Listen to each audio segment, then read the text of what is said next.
Hello everyone, সকলকে স্বাগত জানাই আমার ইউটিউব চ্যানেলে। তোমরা যেহেতু আমার এই ভিডিওতে ক্লিক করেছো, আমি বুঝতে পারছি যে তোমাদের টেন্স নিয়ে সমস্যা রয়েছে। হয়তোবা অনেকের কাছে টেন্স খুবই টাফ মনে হয়, বা অনেকে মনে করে যে টেন্স ছাড়া ইংরেজি শেখা অসম্ভব। ঠিক আছে, আমরা সাধারণত টেন্স পড়ি কেন? আমরা যখনই কাউকে বলি যে আমরা ইংরেজিতে ফ্লুয়েন্ট হতে চাই বা ইংরেজি ভালোভাবে বলতে চাই, আমাদেরকে 90% মানুষে সাজেস্ট করে থাকে যে আগে টেন্স ভালো করে পড়ো, তারপর দেখবে ইংরেজি একদম ইজিলি পারবে। আর দ্বিতীয়ত আমরা টেন্স কখন পড়ি? আমরা যখন কোনো কম্পিটিটিভ এক্সামে প্রস্তুতি নিই, সেখানে দেখা যায় টেন্সের রুল থেকে অনবরত প্রচুর কোয়েশ্চেন আসে। সেই কারণে আমাদের টেন্স ছাড়া ইংরেজিতে এক্সপার্ট হওয়া এটা অসম্ভব। সেই কারণেই তো আমরা টেন্স পড়ি। তো আজকে আমি 100% তোমাদেরকে গ্যারান্টি দিচ্ছি, যদি আমার ভিডিওটা একদম মনোযোগ সহকারে ফুল কনসেন্ট্রেশন দিয়ে দেখো, তাহলে তোমরা অবশ্যই টেন্সের প্রতি যে ভয়, সবটা তোমরা কাটিয়ে উঠতে পারবে। বিশেষ করে আমরা যারা বাংলা মিডিয়ামের স্টুডেন্ট রয়েছি, তাদের টেন্সের প্রতি সব থেকে বড় একটা ভয় কাজ করে। শুধু টেন্স নয়, তারা ইংরেজির প্রতি একটু দুর্বল দেখা যায়। তাই তোমাদেরকে সাজেস্ট করব যে ভিডিওটা দেখার আগে অবশ্যই সঙ্গে একটা খাতা বা যে একটা নোটবুক বা কিছু একটা নিয়ে বসবে, যাতে তোমরা একদম ডিটেলে আমি যা বলছি, আমার এই স্লাইডগুলো যেগুলো আমি এখন আলোচনা করব, সেগুলোকে আমি প্রায় 2-3 ঘন্টা পরিশ্রম করে সুন্দরভাবে গুছিয়ে তারপর তোমাদের সামনে নিয়ে এসেছি। তাই তোমাদেরকে সাজেস্ট করব যে ভিডিওটা দেখার আগে অবশ্যই তোমরা একটা খাতা কলম সঙ্গে নিয়ে বসবে, আর যেভাবে বলবো সেভাবে স্ট্রাকচার থেকে শুরু করে সবকিছু একদম ডিটেলে তোমরা এগুলোকে নোট ডাউন করে রাখবে। ঠিক আছে, তবে দেরি না করে শুরু করা যাক আজকের ভিডিও। প্রথমত তোমাদের দেখতে হবে যে টেন্স হলো ক্রিয়ার এমন একটি রূপ যা কোনো কাজ কবে ঘটছে বা ঘটবে এ সময়কে বোঝায়। টেন্স মানে কি? টেন্স হলো কাল। ঠিক আছে, এবার আমরা সবাই জানি ইংরেজিতে টেন্স কয় প্রকার রয়েছে? 3 প্রকার: present tense, past tense, future tense. ঠিক তো? এতটুকু তো আশা করি বেসিক জিনিস, এটা তো সবাই জানে। এরপর যেটা ইম্পর্টেন্ট, আমরা জানি যে প্রতিটা টেন্সকে আবার 4টা ভাগে ভাগ করা রয়েছে। প্রেজেন্ট টেন্সেরও 4টি ভাগ রয়েছে, পাস্ট টেন্সেরও 4টি ভাগ রয়েছে, ফিউচার টেন্সেরও 4টি ভাগ রয়েছে। নেক্সট স্লাইডে যাওয়া যাক। এবার এই নেক্সট স্লাইড যদি দেখো, প্রেজেন্ট টেন্সের 4টি ভাগ রয়েছে: প্রেজেন্ট ইনডিফিনিট, এটাকে আবার সিম্পল প্রেজেন্ট টেন্সও বলা হয়। আরেকটা রয়েছে present continuous, present perfect continuous. এবার সেম ভাবে কিন্তু শুধু পাস্ট আর ফিউচার পরিবর্তন করে, সেম ভাবে আমাদের পাস্টেরও 4টা ভাগ রয়েছে, ফিউচারেরও 4টা ভাগ রয়েছে।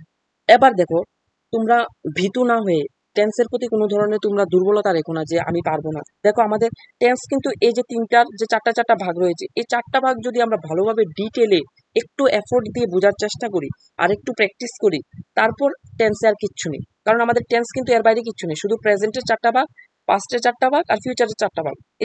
এই চারটা ভাগ যদি ফরম্যাট সহ এগুলোর মধ্যে কি পার্থক্য রয়েছে, এগুলো যদি আমরা একদম বেসিকটা ক্লিয়ার হয়ে যায়, তারপর শুধু সময় মতো একটু রিভিশন দেবে, দেখবে টেন্স একদম জলের মতো পরিষ্কার। টেন্স নিয়ে আর তোমাদের কোনো ভয় হবে না। ঠিক আছে, এবার দেরি না করে আমরা মূল টপিকে একদম ডিটেলে আলোচনা করবো। ঠিক আছে, তোমাদেরকে অবশ্যই সাজেস্ট করবো যে খাতা কলম একটা সঙ্গে নিয়ে বলবো, আর যেভাবে বলবো সেভাবে নোট করতে থাকবে। প্রথমে আমরা প্রেজেন্টের 4টি ভাগকে ভালোভাবে আলোচনা করব, তারপর পাস্টের 4টি ভাগকে ভালোভাবে আলোচনা করব। স্ট্রাকচার থেকে শুরু করে প্রতিটি স্ট্রাকচার থেকে 2-3টা করে এক্সাম্পল দিয়ে একদম ক্রিস্টাল ক্লিয়ার ভাবে আলোচনা করব। ঠিক আছে, ফিউচারের 4টা ভাগ রয়েছে, সবগুলোকে আমি ডিটেলেও আলোচনা করব। ঠিক আছে, হয়তোবা ভিডিওটার লেন্থ, আমার চ্যানেলে যতগুলো ভিডিও দিয়েছি আমি আজ পর্যন্ত, সব থেকে বড় লেন্দি ভিডিও হয়তোবা আজকের ভিডিওটা হতে পারে। ঠিক আছে, কিন্তু আমি তোমাদেরকে সাজেস্ট করবো যে একদম 100% কনসেন্ট্রেট দিয়ে তোমরা ভিডিওটাকে বোঝার চেষ্টা করবে। সব থেকে বড় কথা, তোমরা যদি এই টেন্সটা একদম ফ্লুয়েন্ট হয়ে যাও, দেখো তোমাদের কি কি সুবিধা হবে। তোমরা অসংখ্য সুবিধা হবে। 1 নাম্বার, দেখো তোমাদের যে কোনো ইংরেজি যখন বাক্য বলবে, এগুলোতে একদম ভুলভাল ইংরেজি আর বলবে না। যখন তোমরা স্ট্রাকচার জানবে, তখন তোমরা নিজে থেকেই বলতে পারবে, না এই সেন্টেন্সটাতে তো আমি ভুল বলেছি, এই জায়গায় এরকম হবে না। আবার দ্বিতীয় কারণ হলো, আমরা টেন্স সাধারণত পরীক্ষার জন্য পড়ে থাকি, কম্পিটিটিভ এক্সামের জন্য পড়ে থাকি। তাহলে কম্পিটিটিভ এক্সামের জন্য যে জিনিসটা সব থেকে বেনিফিট হবে, যে এরর ডিটেকশন, তারপরে সাবজেক্ট ভার্ব কনকোয়ার্ড, এই সব কিছু একসঙ্গে তোমাদের একদম ক্লিয়ার হয়ে যাবে যদি তোমরা টেন্সটা একদম ডিটেইলে ভালোভাবে বুঝো।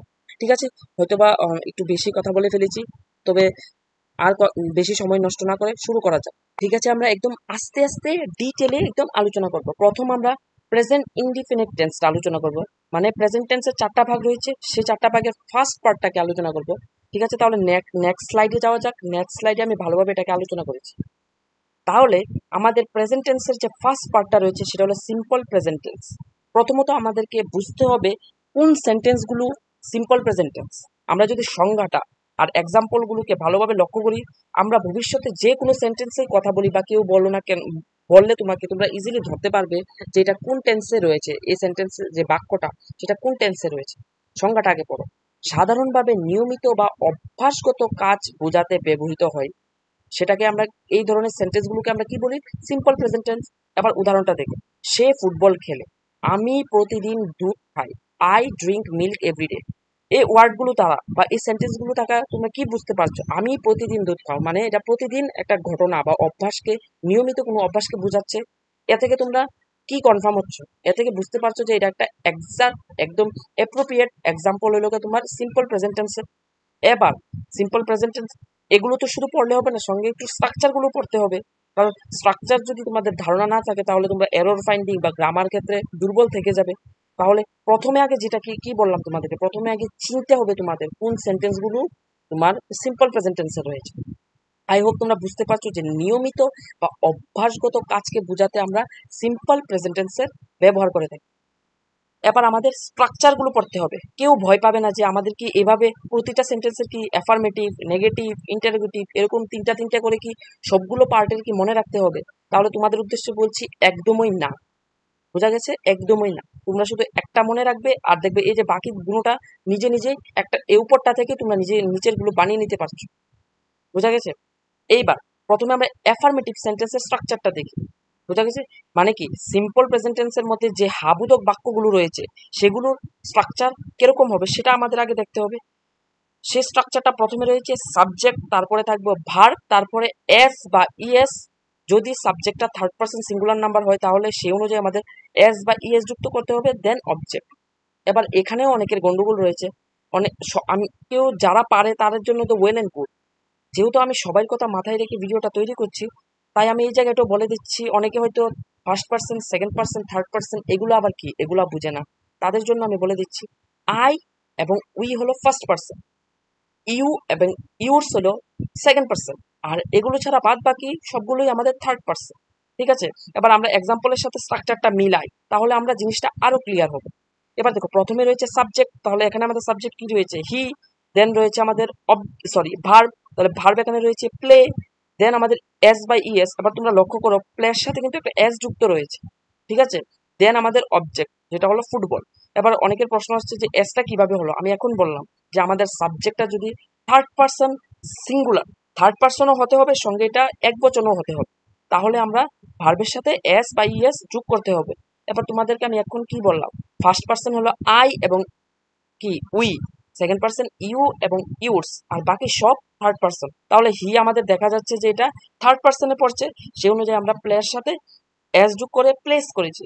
এবার মিলিয়ে দেখো একদম হয়ে গেছে। সাবজেক্টের সাথে সাবজেক্ট হি, ভার্বের সাথে ভার্ব প্লে, সাবজেক্ট অনুযায়ী এস যোগ করেছি, তারপর অবজেক্ট।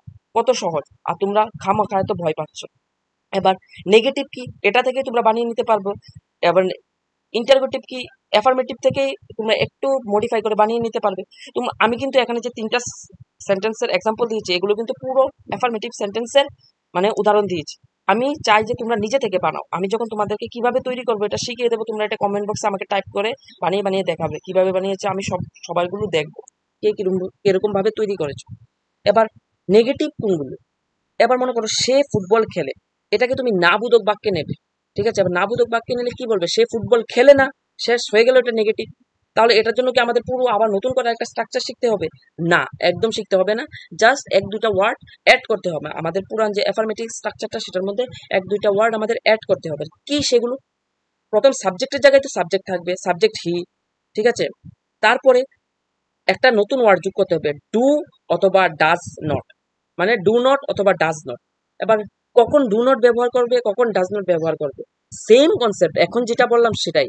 আমাদের সাবজেক্টটা যদি থার্ড পার্সন সিঙ্গুলার নাম্বার হয় তাহলে আমরা ডাজ নট ব্যবহার করব, আর সাবজেক্টটা যদি থার্ড পার্সন সিঙ্গুলার নাম্বার না হয়ে ফার্স্ট পার্সন হয় তাহলে তার কোনো চিন্তার কিছু নেই, ডাইরেক্ট কি ডু নট লিখে দেবো। তাহলে ভালোভাবে লক্ষ্য করো, আমরা এই সেন্টেন্সটাকে আমি একটা বানিয়ে দেখাবো, তোমরা কমেন্ট বক্সে বাকি যে দুইটা রয়েছে সেগুলোকে বানিয়ে দেখাবো। ঠিক আছে? এবার সাবজেক্টের জায়গায় সাবজেক্ট, ঠিক আছে, তাহলে কি সাবজেক্ট হলো হি। তারপর তোমরা বলো এখানে কি ডু নট বসাবো না ডাজ নট বসাবো? অবশ্যই ডাজ নট বসাবো। কেন বসাবো? কারণ আমাদের সাবজেক্টটা হলো থার্ড পারসন সিঙ্গুলার নাম্বার, তাহলে সাবজেক্টের জায়গায় সাবজেক্ট, সাবজেক্টের পরে কি বসাবো? ডাজ নট, ডাজ নটের পরে প্লে। এবার বলো তো, এবার কি আমরা প্লে বসাবো না প্লেস বসাবো? তাহলে আমি তোমাদের বলে রাখছি, এবার কিন্তু আমরা এস যোগ করব না, কারণ আমরা কিন্তু একবার ডাসের সঙ্গে এস বার যোগ করে দিয়েছি, বারবার আমাদের এস যোগ করতে হবে না। তাহলে আমরা কি বলবো? সাবজেক্ট বসবো হি, তারপর ডাজ নট, তারপর প্লে, তারপর অবজেক্টের জায়গায় অবজেক্ট। দেখো কত সহজ, ইজিলি একটা থেকে তোমরা, আমি কিন্তু এটা চাইলে তোমাদের এখানে লিখে দিতে পারতাম, তাহলে তোমরা মাথার গন্ডগোল লেগে যেত, খাইছে এতগুলো আমার আলাদা আলাদা পড়তে হবে। আমি চাই একটা থেকে তোমরা নিজে নিজে সেগুলো বানিয়ে নাও। তাহলে আমি একটা বলে দিলাম, তোমরা সেম ভাবে আমাকে কমেন্ট বক্সে 2 নাম্বারটাকেও বানিয়ে দেখাবে, 3 নাম্বারটাকেও বানিয়ে কমেন্ট বক্সে আমাকে জানাবে, ঠিক আছে? এবার এই সেন্টেন্সটাকে আমরা ইন্টারোগেটিভ সেন্টেন্সে নিয়ে যাব। বাট ইন্টারোগেটিভ সেন্টেন্সেও কিন্তু সেম, কোনো পরিবর্তন করতে হবে না। কি পরিবর্তন শুধু করবে? শুধু ডু অথবা ডাস। এবার নট আনতে হবে না, কারণ নট আমরা কখন আনবো? যখন এটা নেগেটিভ মানে না বোধক বাক্য হয়। এবার আমরা প্রশ্নবোধক বাক্যে নেব। তাহলে আমরা বাংলা, প্রথমে আমরা যেহেতু বাংলাতেই অভ্যস্ত, আমি বাংলাতেই আগে বলি। সে ফুটবল খেলে। এখন তুমি একজনকে প্রশ্ন করবে, এটাকে কিভাবে বলবে? সে কি ফুটবল খেলে? এরকম ভাবে তো কোশ্চেনটা তুমি করবে। তাহলে এরকম ভাবে যখন তুমি সেন্টেন্সটাকে সাজাতে যাবে, তখন তোমাকে ইন্টারোগেটিভ স্ট্রাকচারটা ব্যবহার করতে হবে। সেমই কিন্তু রয়েছে, শুধু প্রথমে কি ব্যবহার করতে হবে? ডু অথবা ডাস। এবার ডু আর ডাস কিভাবে বসবে? সেম ভাবে, সেম কনসেপ্টটাই বারবার বলছি। যদি আমাদের সাবজেক্টটা যদি থার্ড পারসন সিঙ্গুলার নাম্বার হয়, তাহলে আমরা ডাস ব্যবহার করব। আর যদি থার্ড পারসন না হয়, ফার্স্ট পারসন হয়, তাহলে আমরা কি ডু ব্যবহার করব। বোঝা গেল? তাহলে এই সেন্টেন্সটাকে যদি আমি ইন্টারোগেটিভ সেন্টেন্সে নিয়ে যাই, তাহলে আমরা কিভাবে বানাবো? প্রথমে লিখবো ডাস, ডাস, তারপর সাবজেক্ট হি, তারপরে এখানেও কিন্তু এস ব্যবহার করব না, কারণ এস আমরা ডাসে ব্যবহার করে নিয়েছি, ঠিক আছে? তো কি বলছিলাম? ইন্টারোগেটিভ সেন্টেন্সের স্ট্রাকচার দেখে যদি তোমরা এই সেন্টেন্সটাকে একটা নতুন মানে ইন্টারোগেটিভ ফরম্যাটে তৈরি করতে যাও, তাহলে কি হবে? প্রথমে আমাদের ডু অথবা ডাস ব্যবহার করতে হবে। এবার ডাস ডাস না ডু হবে, এটা কিভাবে নির্ভর করবে? যদি আমাদের সাবজেক্টটা যদি থার্ড পারসন সিঙ্গুলার নাম্বার হয়, তাহলে আমাদের ডাস ব্যবহার করতে হবে। তাহলে আমরা কি বসাবো? না ডাস, তারপর সাবজেক্ট হি, তারপরে প্লেস কিন্তু বসাবো না, প্লে বসাবো, কারণ ডাস এর সঙ্গে আমরা এস কিন্তু অলরেডি যোগ করে দিয়েছি, তাই আমাদের বারবার এস যোগ করতে হবে না। তাহলে ডাস হি, সাবজেক্ট হি, তারপর ভার্ব হলো গা প্লে, দেন অবজেক্ট আর একটা কোয়েশ্চেন মার্ক। কত ইজি, একদম সহজ, ঠিক আছে, একদম ইজি কিন্তু। এবার আমি তো একটা একটা সেন্টেন্স করে দেখিয়ে দিলাম। এবার তোমাদের দায়িত্ব, তোমরা কমেন্ট বক্সে আমাকে শুধু সাবজেক্ট স্ট্রাকচার তো তোমাদের রয়েছেই, এখানে শুধু স্ট্রাকচার অনুযায়ী সুন্দর করে এই দুটোটা সেন্টেন্স বানিয়ে আমাকে কমেন্ট বক্সে অবশ্যই তোমরা জানাবে। আমি অবশ্যই তোমাদের কমেন্টগুলো দেখবো, ঠিক আছে?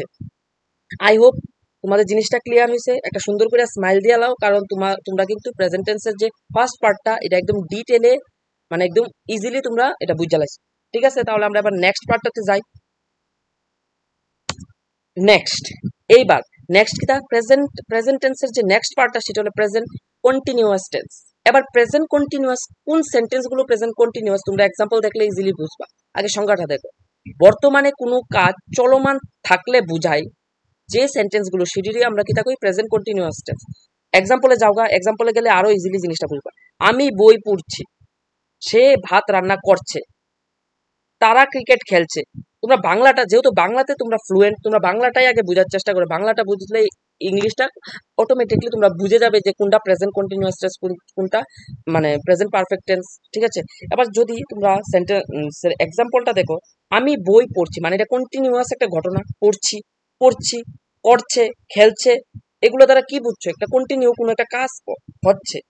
তাহলে এই জায়গাটা থেকে তোমরা কি ক্লিয়ার হলে যে বর্তমানে কোনো কাজ যখন চলছে বোঝায়, তখন আমরা সেটাকে বলি প্রেজেন্ট কন্টিনিউয়াস টেন্স। এবার সেম ভাবে এটারও 3টা স্ট্রাকচার রয়েছে, কিন্তু ভয় পাওয়ার কোনো দরকার নেই, ঠিক আছে? একটা স্ট্রাকচার বুঝবে, একটা থেকে বাকি তোমরা নেগেটিভ আর ইন্টারোগেটিভ তোমরা ইজিলি বানিয়ে নিতে পারবে, ঠিক আছে? তাহলে আমরা এক্সাম্পলের সাথে আমি স্ট্রাকচারটি মিলিয়ে দেয়, তাহলে তোমরা জিনিসটা আর ভালো রিলেট করতে পারবে, ঠিক আছে? প্রথমে লগা সাবজেক্ট, তাহলে আমাদের সাবজেক্ট কি? আই, দেন এম, ইজ, আর। এবার এগুলো 3টা থেকে কোনটা বসবে সেটা সম্পূর্ণ নির্ভর করবে সাবজেক্টের উপর। সাবজেক্ট যদি সিঙ্গুলার হয়, তাহলে আমরা ইজ বসাবো। সাবজেক্ট যদি প্লুরাল হয়, তাহলে আমরা আর বসাবো, ঠিক আছে? এবার আই, তোমরা সাবজেক্ট কি আছে? আই, আই এর পরে বসবে কি? এম। এটাকে কি বলে জানো? এটাকে বলে অক্সিলারি ভার্ব। মনে থাকবে, এটাকে কি বলে? Auxiliary verb. আবার এটাকে আবার হেল্পিং ভার্বও বলে। বোঝা গেছে? এবার তাহলে আমাদের অ্যাফার্মেটিভ সেন্টেন্স মানে হাবোধক বাক্যে যদি আমরা স্ট্রাকচারটা মিলাই তাহলে প্রথম হবে subject, subject I, then auxiliary verb যেটা আমরা হেল্পিং ভার্বও বলি, এটা দেন ভার্ব বসাতে হবে। ভার্ব হলো রিড, রিডের সাথে আইএনজি যোগ করতে হবে, যেহেতু কন্টিনিউয়াস টেন্সে তোমরা সবাই জানো যে কন্টিনিউয়াসের ক্ষেত্রে আমরা আইএনজি যোগ করি, ভার্বের সাথে আইএনজি যোগ করতে হবে। দেন অবজেক্ট, কত ইজি, একদম সহজ। তাহলে আমরা প্রথমে সেন্টেন্সটার বাংলাটা পড়ি। আমি একটি বই পড়ছি, তাহলে আমরা স্ট্রাকচার অনুযায়ী মিলিয়ে মিলিয়ে বসাই, একদম ইজিলি হয়ে যাবে। সাবজেক্ট আছে I, then auxiliary verb am, then আমাদের ভার্ব রয়েছে রিড, রিডের সঙ্গে যেহেতু কন্টিনিউয়াস টেন্স একটা আইএনজি যোগ করতে হবে, আইএনজি, দেন অবজেক্ট এ বুক, কত সহজ। এবার সেম ভাবে রয়েছে শি ইজ কুকিং রাইস, সে ভাত রান্না করছে।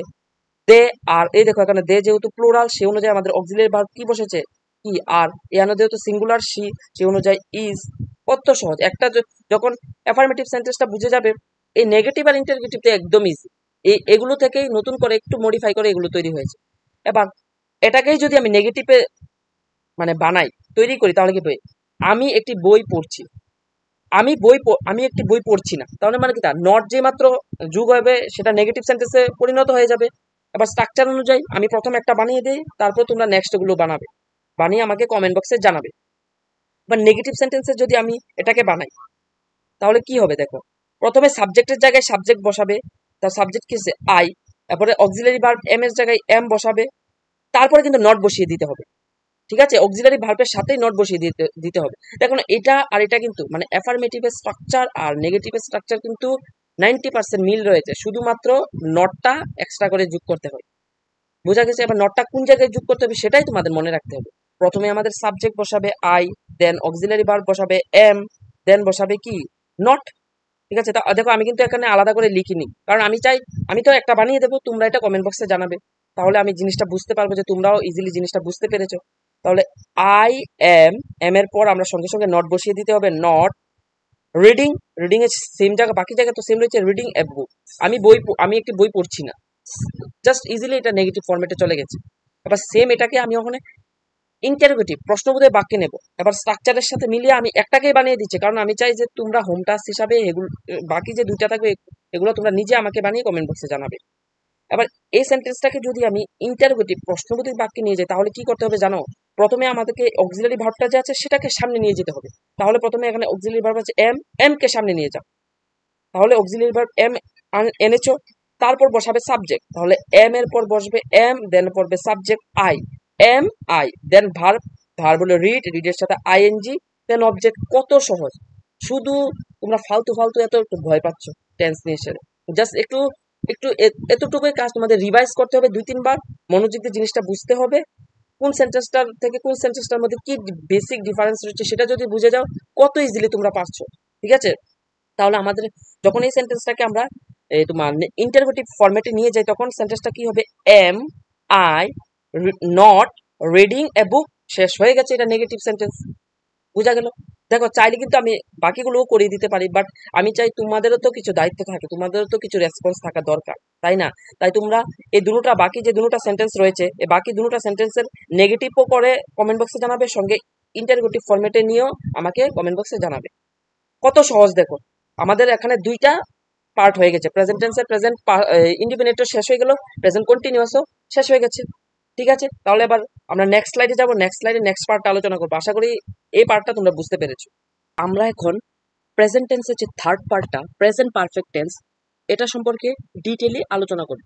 ঠিক আছে, এবার প্রেজেন্ট পারফেক্ট টেন্স কোনগুলো, প্রথমে আগে সংজ্ঞা দেখবো, তারপর আমরা এটার এক্সাম্পল গুলো দেখবো, দেখলে আমরা এটা মানে বুঝতে পারবো যে প্রেজেন্ট পারফেক্ট টেন্সের সেন্টেন্স গুলো কিরকম হয়, তারপর আমরা স্ট্রাকচারটাকে ভালোভাবে অ্যানালাইজ করব।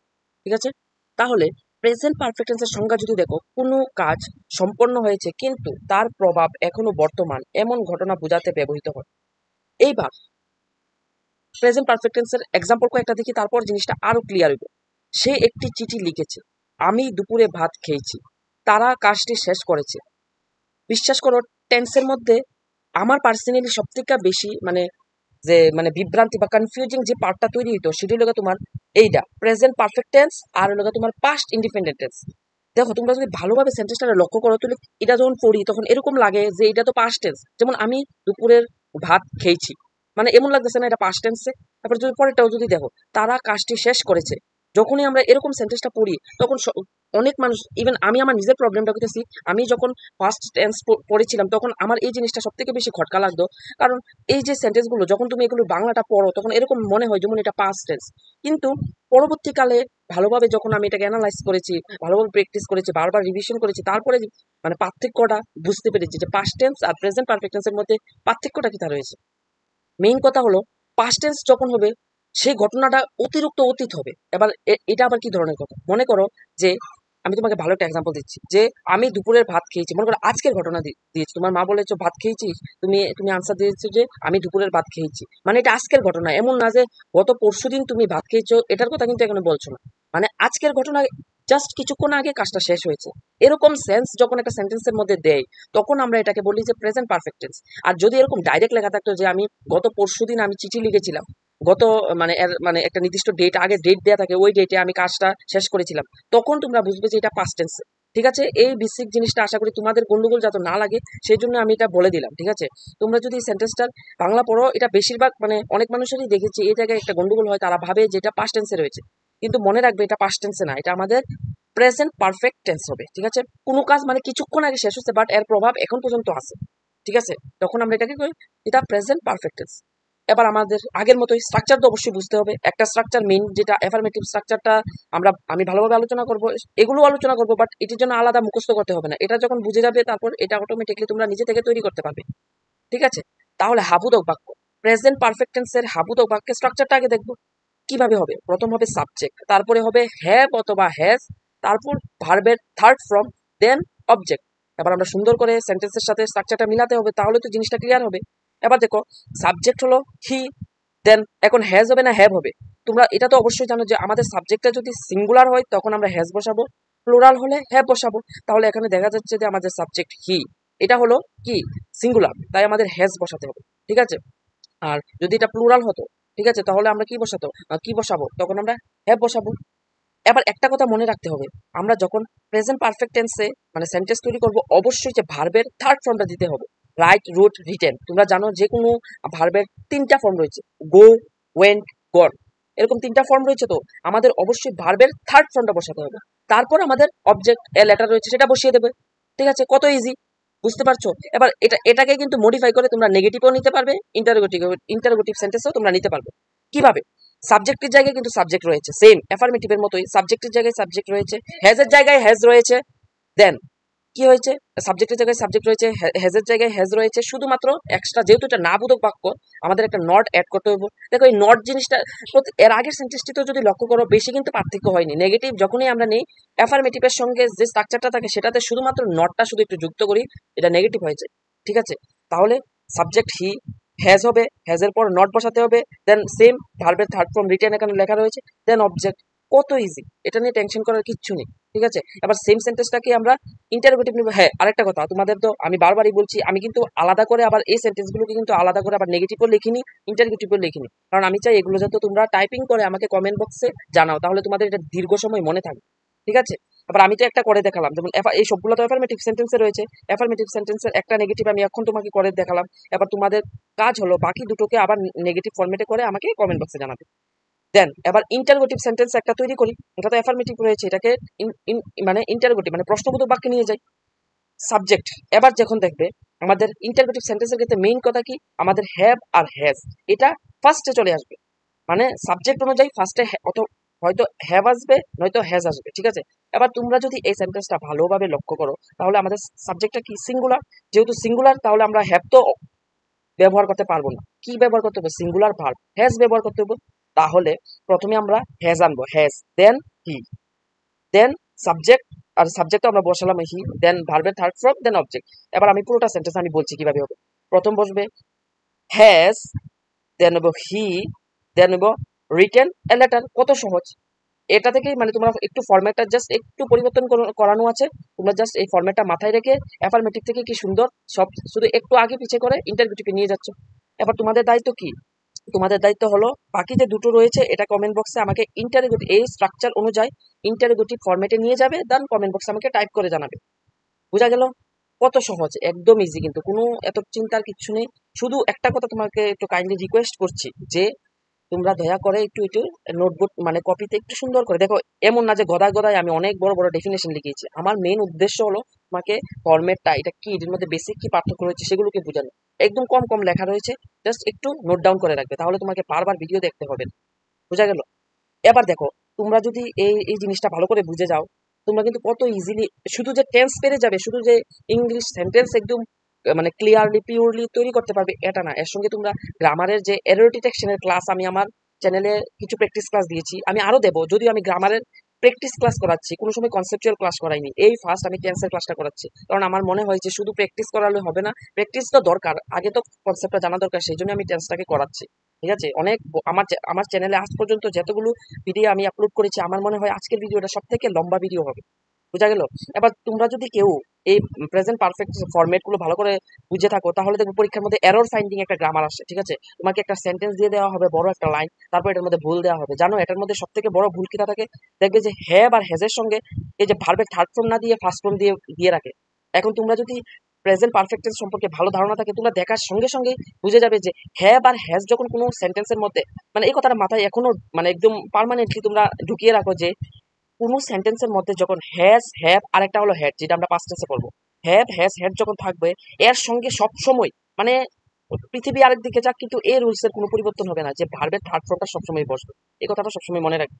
ঠিক আছে? একটু বাড়তি কথা বলে নিলাম, বাট আই হোপ তোমরা জিনিসটা বুঝতে পারছো যে প্রেজেন্ট পারফেক্ট টেন্স জিনিসটা কি, তা এটা মানে এই সেন্টেন্স গুলো কিরকম, এটির যে স্ট্রাকচারটা কিরকম হবে একদম ইজিলি বুঝতে পেরেছো। তাহলে আমি নেক্সট স্লাইডে চলে যাই। তাহলে একটু স্মাইল করো, কারণ স্মাইল করতে কেন বলছি, কারণ দেখো আমাদের কি সুন্দর অল্প সময়ের মধ্যে আমরা প্রেজেন্টের যে তিনটা পার্ট কত ইজিলি আমরা বুঝে বুঝে গিয়েছি। ঠিক আছে? আবার নেক্সট পার্টে যাওয়া যাক। এখন আমাদের হলো প্রেজেন্ট টেন্সের একদম অন্তিম যে পার্টটা রয়েছে, সেটা হলো প্রেজেন্ট পারফেক্ট কন্টিনিউয়াস টেন্স। আগের মতোই আগে সংজ্ঞাটা বুঝতে হবে, এবার কোন সেন্টেন্সগুলো প্রেজেন্ট পারফেক্ট টেন্সের উদাহরণ সেগুলো দেখলে তোমরা বুঝতে পারবে যে এই ধরনের সেন্টেন্সগুলো প্রেজেন্ট পারফেক্ট টেন্সের একটা ভালো এক্সাম্পল। এবার প্রেজেন্ট পারফেক্ট কন্টিনিউয়াস টেন্স হলো কোনো কাজ অতীতে শুরু হয়েছে এখনো চলছে এমন অবস্থাকে বোঝানোর জন্য ব্যবহৃত হয়। এক্সাম্পল দেখো, মানে সংজ্ঞা থেকে ভালো বুঝবে যখন এক্সাম্পলটা তুমি দেখবে। আমি 2 ঘন্টা ধরে পড়ছি, সে 2020 সাল থেকে এখানে কাজ করছে, তারা সকাল থেকে এখানে খেলছে। আমি একটু ভালো করে ইলাবোরেট করে দিচ্ছি জিনিসটা। মনে করো অতীতে কোনো একটা কাজ স্টার্ট হয়েছে, মনে করো এই সেন্টেন্সটা, সেকেন্ড সেন্টেন্সটা দিয়ে তোমাকে বোঝাচ্ছি। মনে করো একটা বড় একটা বিল্ডিং এর কাজ চলছে, 2020 সালে এই বিল্ডিং এর কাজ, মানে অতীতে 2020 সালে এই বিল্ডিং এর কাজ করা স্টার্ট হয়েছে, কিন্তু বর্তমান 2025 সাল পর্যন্ত এখন পর্যন্ত বিল্ডিংটা কমপ্লিট হয়নি, এখনো এটার কাজ চলছে। এর মানে কি, এটাকে তো তুমি অতীত বললে হবে না। কেন অতীত হবে না? কারণ এটা হয়তো বা অতীতে শুরু হয়েছে, কিন্তু এটা কিন্তু এখনো শেষ হয়নি। যদি শেষ হয়ে যেত তাহলে আমরা তো পাস্ট টেন্স বলে দিতাম, কিন্তু এটা অতীতে শুরু হয়ে এখন পর্যন্ত চলছে। মানে যার কারণে দেখো এটাকে বলে পারফেক্টও বলে, আবার সঙ্গে কন্টিনিউয়াসও বলে। কন্টিনিউয়াস কখন? দেখো এটার মধ্যে কিন্তু তোমরা এই আইএনজি ওয়ার্ডটা দেখতে পাবে। কন্টিনিউয়াস যখনই আসবে তখনই দেখবে আইএনজি সঙ্গে নিয়ে আসবে। ঠিক আছে? মানে আমি কি বলছি, প্রেজেন্ট পারফেক্ট কন্টিনিউয়াস টেন্সে মানে অতীতে যখন কোনো একটা কাজ শুরু হয়ে বর্তমান এখন পর্যন্ত কন্টিনিউয়াস চলতেছে এরকম বুঝাইতেছে, এরকম সেন্স দিতেছে, তখন বুঝবা যে এটা প্রেজেন্ট পারফেক্ট কন্টিনিউয়াস টেন্সের একটা ভালো একটা এক্সাম্পল। ঠিক আছে?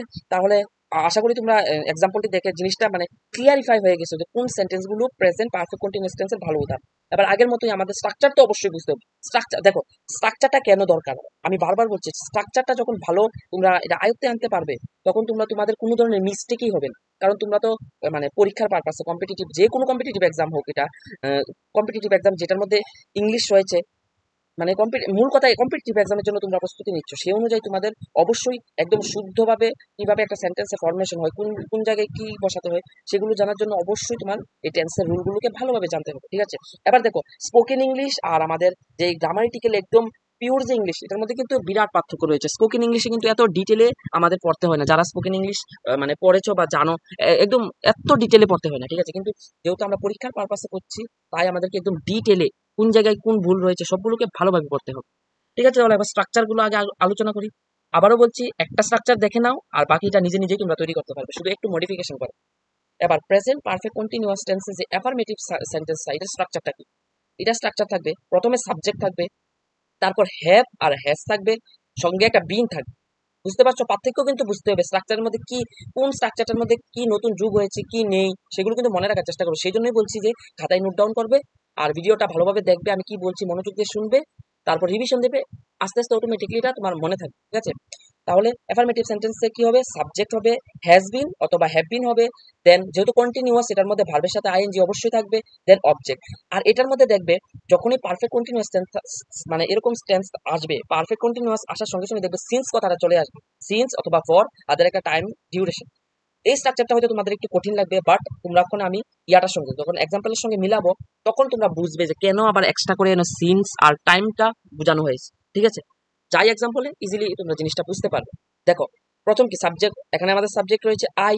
ঠিক আছে, এবার গ্রামাটিক্যালে হয়তো বা আমারও অনেক সময় একটু মানে এই জায়গায় বিভ্রান্ত ছিল যে আই কিভাবে আবার মানে এটা তো সিঙ্গুলার মনে হয় না যে এটার সঙ্গে তো হ্যাজ বসালেই পারে, বাট মনে রাখবে আই আছে না, হয়তো বা দেখতে লাগতেছে এটা সিঙ্গুলার, কিন্তু গ্রামাটিক্যালি আই সবসময় তোমার প্লুরাল ভার্ব, শুধুমাত্র আই এর ক্ষেত্রে শুধু এই কথাটা মনে রাখবে, আর বাকি সবাই যে সিঙ্গুলার সে সিঙ্গুলার ভার্ব নেবে। ঠিক আছে, তাহলে এখানে আই রয়েছে, আই এর পরে আমরা এখানে হ্যাভ বসিয়েছি, হ্যাভ বিন তো একসঙ্গে আসবে, আমি বললাম হ্যাভ অথবা হ্যাজ বসবে সাবজেক্ট অনুযায়ী। এই দেখো এখানে সিটা দেখো, সিটা কি সিঙ্গুলার, তো সিঙ্গুলার অনুযায়ী কিন্তু এখানে সিঙ্গুলার ভার্ব এসেছে হ্যাজ। ঠিক আছে, সিঙ্গুলার অনুযায়ী এখানে সিঙ্গুলার ভার্ব এসেছে, তাহলে আই হ্যাভ বিন বোঝা গেল, দেন ভার্ব আছে, ভার্ব বলে স্টাডি, স্টাডির সাথে আইএনজি এসেছে, এতটুকু পর্যন্ত বোঝা গেল তো।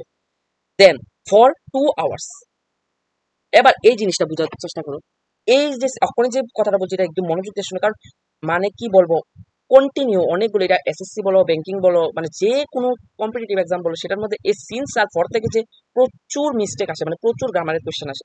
এবার তোমাদের বুঝতে হবে সিন্স কখন ব্যবহার হয় আর ফর কখন ব্যবহার হয়।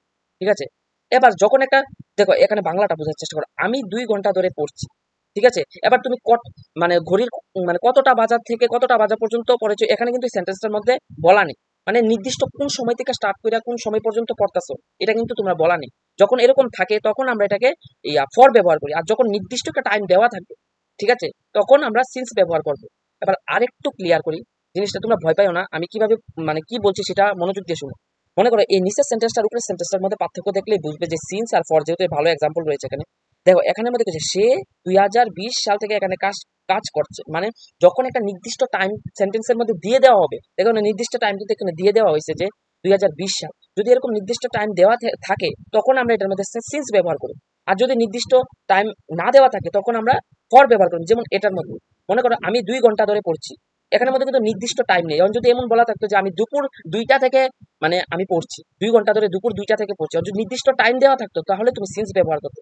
আর যেহেতু টাইম দেওয়া নেই, জাস্ট টাইম পিরিয়ডটা দেওয়া আছে, তখন আমরা ফর ব্যবহার করবো। আই হোপ এই কনসেপ্টটা ক্লিয়ার। আমি তোমাদের বারবার রিকোয়েস্ট করতেছি এই জায়গাটা যদি না বুঝে থাকো বারবার একটু ব্যাক যাও, ব্যাক গিয়ে আবার বুঝো, কারণ এই জিনিসটা আমি তো তোমাদের ইম্পর্টেন্টটা বুঝি কোন জায়গা থেকে কোয়েশ্চেন বেশি আয়, মানে ইংলিশের ক্ষেত্রে। ঠিক আছে, আমি দেখছি যে প্রায় 90% গভর্নমেন্ট যে কম্পিটিটিভ এক্সাম আছে সেটার মধ্যে ফর আর সিন্স থেকে একটা কোয়েশ্চেন থাকেই থাকে, এটা একটা কমন।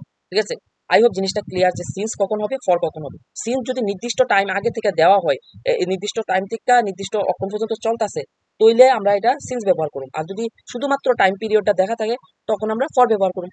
একটু কমপ্লিকেটেড আমি বুঝতে পারতাছি যে এই মানে এই স্ট্রাকচারটা একটু কমপ্লিকেটেড, বাট 2-3বার রিভিশন দাও, একটু মাথাটাকে খাটাও, আরামসে বুঝতে পারবো। তাহলে আমরা কিতা পড়তেছিলাম যে স্ট্রাকচার অনুযায়ী আমরা এক্সাম্পলটা মিলাইতেছিলাম। তাইলে কি বললাম, যেমন সেকেন্ড সেন্টেন্সটাই যে সাবজেক্ট হলো শি, দেন সাবজেক্ট যেহেতু সিঙ্গুলার সে অনুযায়ী হ্যাজ বিন এসেছে, হ্যাজ আর বিন এসেছে, দেন আমি তো বললাম কন্টিনিউয়াস যখনই আসবে তখন ভার্ব আসবে, সঙ্গে আইএনজি আসবে, ওয়ার্ক প্লাস আইএনজি হেয়ার। এই দেখো এখানে সিন্স বসিয়েছি কেন, কারণ এখানে সেন্টেন্সটার মধ্যে কিন্তু নির্দিষ্ট টাইম পিরিয়ড দেওয়া হয়েছে 2020 সাল। ঠিক আছে, 2020 সাল যেহেতু দেওয়া হয়েছে তাহলে এখানে আমরা সিন্স বসাতে পারি। এখন যদি মনে করে এই সেন্টেন্সটারে সে এখানে 5 বছর ধরে কাজ করছে, এখানে কবে থেকে কাজ করছে সেটা কিন্তু বলা নেই, তখন আমরা এখানে লিখতে মানে পারতাম যে she has been working for, সিন্সের জায়গায় ফর লেখে ফর 5 ইয়ার্স। বোঝা গেছে সিন্স আর ফর কখন মানে আমরা ইউজ করব।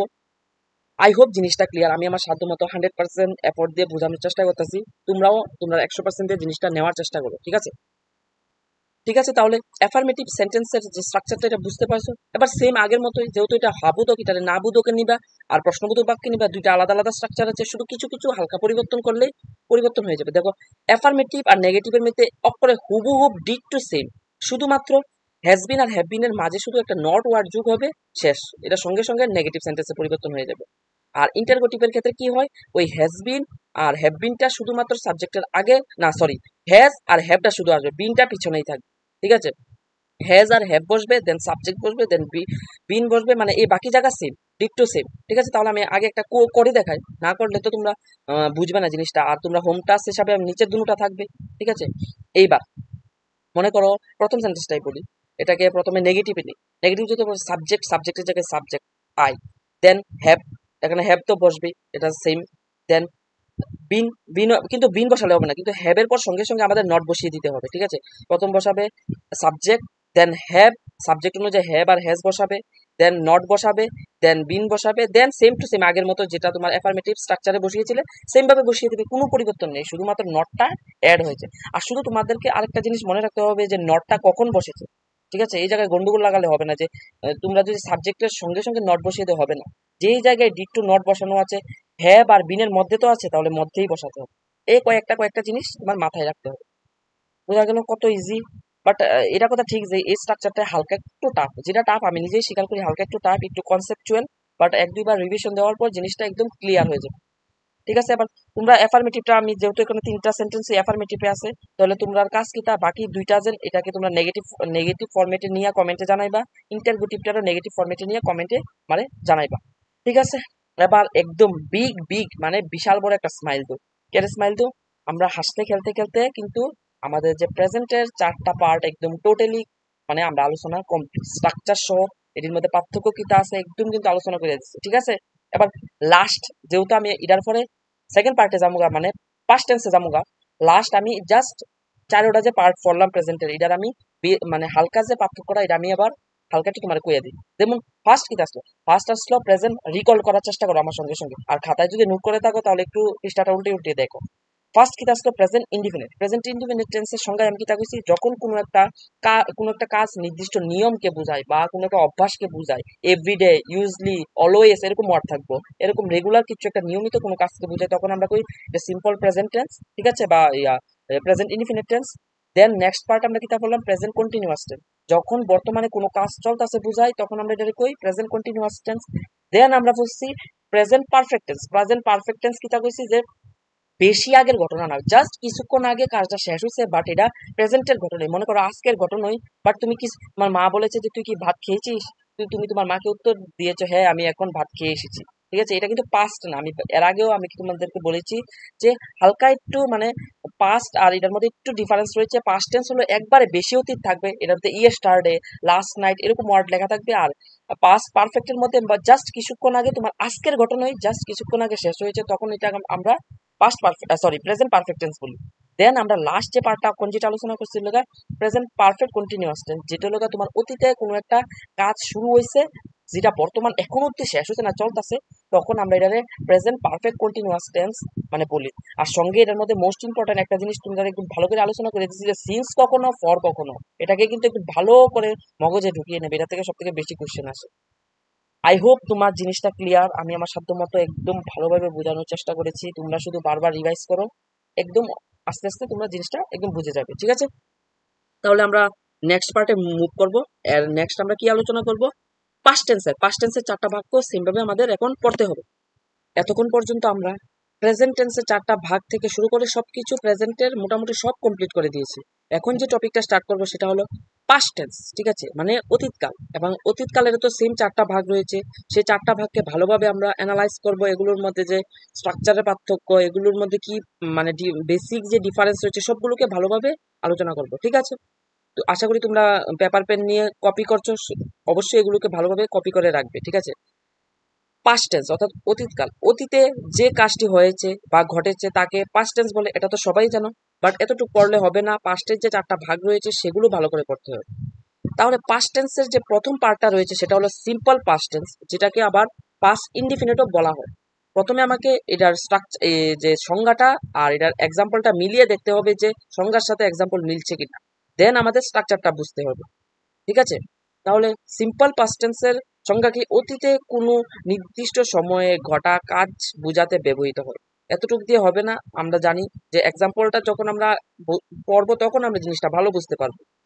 সে বাজারে গিয়েছিল, আমি গতকাল বইটি পড়েছি, তারা ফুটবল খেলেছিল। এবার দেখো ভালোভাবে জিনিসটা বোঝার চেষ্টা করো যে অতীতের নির্দিষ্ট সময়ে ঘটে যাওয়া কাজকে বোঝাচ্ছে। আমি গতকাল বইটি পড়েছিলাম, দেখো না ইয়েস্টারডে তারা সুন্দর করে মেনশন করে দিচ্ছে, ইয়েস্টারডে আমি গতকাল বইটি পড়েছি। এর দ্বারা কি বোঝা যাচ্ছে, যেটা অতীতের ঘটনা, মানে এটা গতকালকে ঘটনা, এটা শেষ হয়ে গেছে গতকালকে। তো এই আমাদের সংজ্ঞার সাথে আমাদের এক্সাম্পল মিলছে কি মিলছে না দেখো ভালো করে। অতীতে কোনো নির্দিষ্ট সময়ে ঘটে যাওয়া কাজকে বোঝাতে আমরা কি বলি, এটা হলো পাস্ট টেন্স। এবার আমাদের স্ট্রাকচার গুলো বুঝতে হবে। সেম অ্যাফার্মেটিভটা বুঝলে নেগেটিভ ইন্টারোগেটিভ নিজে নিজে তৈরি করতে পারবে, ঠিক আছে। এবার প্রথমটাকেই ধরি। প্রথম যে অ্যাফার্মেটিভ সেন্টেন্সের স্ট্রাকচার কি, সাবজেক্ট থাকবে, ভার্বের সেকেন্ড ফর্ম থাকবে। আর আমাদের প্রেজেন্ট টেন্সের মধ্যে কি ছিল, ভার্বের ফার্স্ট ফর্ম থাকবে, ঠিক আছে। আর পাস্ট টেন্সের ক্ষেত্রে কি, সেকেন্ড ফর্মটা আসবে, সাবজেক্ট বসবে, ভার্বের সেকেন্ড ফর্মটা বসবে, দেন অবজেক্ট। কত ইজি। এবার আমরা মিলাই দেখো এটা মিলছে কি মিলছে না। এক নাম্বার কি, সাবজেক্ট হলো হি, হির পরে কি এখানে হলো ওয়েন্ট, মানে ভার্বের সেকেন্ড ফর্ম। তাহলে যদি এটা প্রেজেন্ট টেন্স হতো এখানে কি হইতো, গো হইতো। তো এটা যেহেতু পাস্ট টেন্স, তাহলে আমরা ভার্বের সেকেন্ড ফর্ম নিতে হইব। তাহলে সাবজেক্টের পর ভার্বের সেকেন্ড ফর্ম হলো তোমার কি, গো এর সেকেন্ড ফর্ম হলো went, then to the market, মানে দেন অবজেক্ট রয়ে গেছে, ঠিক আছে। কত সহজ, একদম স্ট্রাকচারের লোকে মিলছে। যেমন আই, আই সাবজেক্ট, এবার রিড, রিড কি, এটা কিন্তু সেকেন্ড ফর্ম, দেন হলো অবজেক্ট, দেন অবজেক্ট আছে দ্য বুক, আর ইয়ে স্টার্টেড তো টাইম ডিউরেশনটা লেখাই আছে। কত ইজি। এবার এতটুকু পড়লে তো হবে না, আমি তো তোমাদেরকে বলেছি যে এই স্ট্রাকচার অনুযায়ী আমরা একটা থেকেই আমরা এটাকে নেগেটিভও নিয়ে যাব, দেন ইন্টারোগেটিভও নিয়ে যাব, ঠিক আছে। এবার প্রথম যেহেতু এটা হাবোধক বাক্যে রয়েছে, আমরা এটাকে নাবোধকে নেগেটিভে নিয়ে যাই। হালকা একটু পরিবর্তন করতে হবে, যে প্রথমে আমাদের সাবজেক্টের জায়গায় তো সাবজেক্ট থাকবে, দেন ডিড নট, দেন ভার্বের ফার্স্ট ফর্ম, দেন অবজেক্ট, ঠিক আছে। এবার এই জায়গায় একটু পার্থক্য রয়েছে, যে তোমাদের মাথায় আসতে পারে যে তুমি তো এখন বললে যে আমাদের পাস্ট টেন্সের ক্ষেত্রে ভার্ব সবসময় সেকেন্ড ফর্ম আসে, কিন্তু এখানে তো ফার্স্ট ফর্ম দিয়ে দিয়েছে। কিন্তু এই জায়গায় এই কথাটা মনে রাখবে যে এখানে কিন্তু আমাদের একটা, এই যে ডিড, ডিড আমরা কি ডু, যে ডু, ডুর পাস্ট ফর্ম হলো ডিড, মানে অলরেডি আমরা এটাকে ডিড করার সঙ্গে সঙ্গে অলরেডি এটা পাস্ট হয়ে গেছে। একবার পাস্ট হয়ে যাওয়ার পর এটাকে বারবার যে ভার্বটাকেও চেঞ্জ করতে হবে এমন না, কিন্তু ভার্ব যখন একবার ডু এর পাস্ট ফর্মটা ডিডে চলে যাবে তখন এটাকে আর, মানে আমাদের মেইন যে ভার্বটা সেটাকে আর এই সেকেন্ড ফর্মে নিয়ে যেতে হবে, ঠিক আছে, বোঝা গেল। তাহলে আমরা যদি এই সেন্টেন্সটাকে বানাই তাহলে কি হবে, হি, হির পরে কি আসবে, did, then no, not, did not. তাহলে হি ডিড নট। এখন কি আমরা ওয়েন্ট বসাবো, ওয়েন্ট বসালে কিন্তু সেন্টেন্স ভুল। আর এই জায়গাতে প্রচুর কোয়েশ্চেন পরীক্ষার মধ্যে এরর আসে আর স্টুডেন্টরা ভুল করে আসে, ঠিক আছে। তাহলে আমরা এই কথাটা মনে রাখতে হবে, সাবজেক্ট বসিয়েছি, সাবজেক্টের পরে ডিড নট বসাবো, ডিড নট বসার পর যেহেতু একবার ডু এর পাস্ট ফর্ম আমরা করে নিয়েছি, তাই আমাদের ভার্বকে আর সেকেন্ড ফর্মে নিতে হবে না। তখন আমরা কি বসাবো, এখানে গো বসাবো, দেন বাকি জায়গাটা দেখে দেখে বসিয়ে দেবো।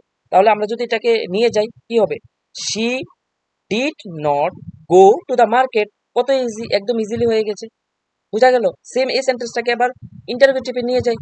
ইন্টারোগেটিভে নিয়ে যদি যাই তাহলে আমরা ডু এর পাস্ট ফর্ম তো আমি বললাম ডিড, ডিডটাকে আগে নিয়ে যাব। তাহলে ডিড, ডিডের পর আমরা কি নেব, সাবজেক্টটাকে নেব। দেন একবার যেহেতু ডিড করে দিয়েছি তাহলে আমাদের ভার্বকে আর বারবার চেঞ্জ করতে হবে না, বেস ফর্ম মানে ফার্স্ট ফর্মে রাখবো, দেন অবজেক্ট, দেন কোয়েশ্চেন মার্ক। এবার আমরা এটাকে চেঞ্জ করে দেখি। প্রথম আমরা কি, প্রথমে ডিড লিখবো, ডিড হি, দেন ভার্বের ফার্স্ট ফর্ম, তাহলে কি হবে, গো। তাহলে কি হবে, did he go to the market, শেষ, এটা কোয়েশ্চেন মার্ক হয়ে গেছে। কত ইজি। তোমরা যদি একবার অ্যাফার্মেটিভ সেন্টেন্সের স্ট্রাকচারটা মনে রাখো, দেন একটু একটু মডিফাই করে এটাকে নেগেটিভেও নিয়ে যেতে পারবে, দেন ইন্টারোগেটিভেও নিয়ে যেতে পারবে। দেখো বাকিগুলো কিন্তু আমি চেঞ্জ করছি না, কারণ আমি চাই তোমরাও আমার সাথে একটু মানে মানে কি অ্যানালাইজ করো জিনিসটাকে ভালোভাবে, বুঝো জিনিসটাকে। আমিও তো চাই তোমরা ভালো একটা ফিডব্যাক যাতে পাই, সেই আশা রেখে তো আমি ভিডিওটা তৈরি করছি, তাই না? তাই তোমাদেরকে বলছি যে একটা তো আমি বানিয়ে দিয়েছি, আবার সেন্টেন্স স্ট্রাকচারও দেওয়া আছে। সেম স্ট্রাকচারটা বসিয়ে বসিয়ে তোমরা বাকি যে দুইটা সেন্টেন্স রয়েছে সেটাকে নেগেটিভ প্রথমে নিয়ে যাবে, নেগেটিভটা টাইপ করে কমেন্টে জানাবে, তারপর ইন্টারোগেটিভ করে কমেন্টে জানাবে। আই হোপ জিনিসটা ক্লিয়ার। তাহলে আমরা এখানে পাস্ট টেন্সের যে ফার্স্ট পার্টটা সিম্পল পাস্ট টেন্স সেটা কিন্তু কমপ্লিট করে দিচ্ছি, ঠিক আছে। এর আগের ভিডিওতে আমরা প্রেজেন্টটা সবটা কমপ্লিট করে দিচ্ছি, এখন পাস্ট কন্টিনিউ হইতাছে, ঠিক আছে। তাহলে আমাদের ফার্স্ট পার্টটা কমপ্লিট। তাহলে আমরা নেক্সট স্লাইডে যাই। নেক্সট স্লাইডে আমরা কি আলোচনা করব, পাস্ট টেন্সের যে সেকেন্ড পার্টটা সেটা আমরা আলোচনা করব। ওকে, সো পাস্ট টেন্সের সেকেন্ড পার্ট হলো পাস্ট কন্টিনিউয়াস টেন্স। অতীতে কোনো নির্দিষ্ট সময়ে চলমান কাজকে বোঝাতে ব্যবহৃত হয়। জানি সংজ্ঞা দেখে কিছু সঙ্গে সঙ্গে রিলেট করা যায় না, এক্সাম্পল যতক্ষণ না দেখবে ততক্ষণ পর্যন্ত তোমরা জিনিসটা ভালো বুঝতে পারবে না। তাহলে আমরা এক্সাম্পলটা দেখি। সে টিভি দেখছিল, এই বাংলাটার মধ্যে কিন্তু তোমার মিনিংটা লুকিয়ে আছে সেন্টেন্সের। তোমরা যেহেতু বাংলাতেই আমরা অভ্যস্ত, তাহলে বাংলাটাকে আগে প্রেফারেন্স দিয়ে বোঝার চেষ্টা করি, ঠিক আছে। সে টিভি দেখছিল, এর এর মানে তোমরা কি বুঝছো? সে কি এখন টিভি দেখছে? না, কিন্তু সেন্টেন্সটার মধ্যে বোঝা যাচ্ছে যে সে হয়তোবা অতীতে, টাইম ডিউরেশন নেই, এটা চিন্তার বিষয় নেই, মানে সে টিভি দেখছিল। এর থেকে আমরা এতটুকু বুঝতে পারছি যে এটা অতীতের ঘটনা। সঙ্গে আবার এটাও বুঝতে পারছি যে দেখছিল মানে কন্টিনিউ কিছু একটা হইতে আসলো, বাট অতীতে, সেই কারণে আমরা এটা কি কই পাস্ট কন্টিনিউয়াস টেন্স, মানে অতীতে কোনো নির্দিষ্ট সময়ে চলমান কাজকে বোঝাতে ব্যবহৃত হয় আমরা কি তা পাস্ট কন্টিনিউয়াস টেন্স। ঠিক আছে, এবার নেক্সট সেন্টেন্সটা দেখো, তারা রাত 8টায় পড়ছিল। টাইমটা তো দিছে 8টা, ঠিক আছে। এবার তারা কি কথা ছিল সেই টাইমে পড়ছিল, ঠিক আছে, এটা কিন্তু আজকের না, এটা আগের ঘটনা। বোঝা গেল?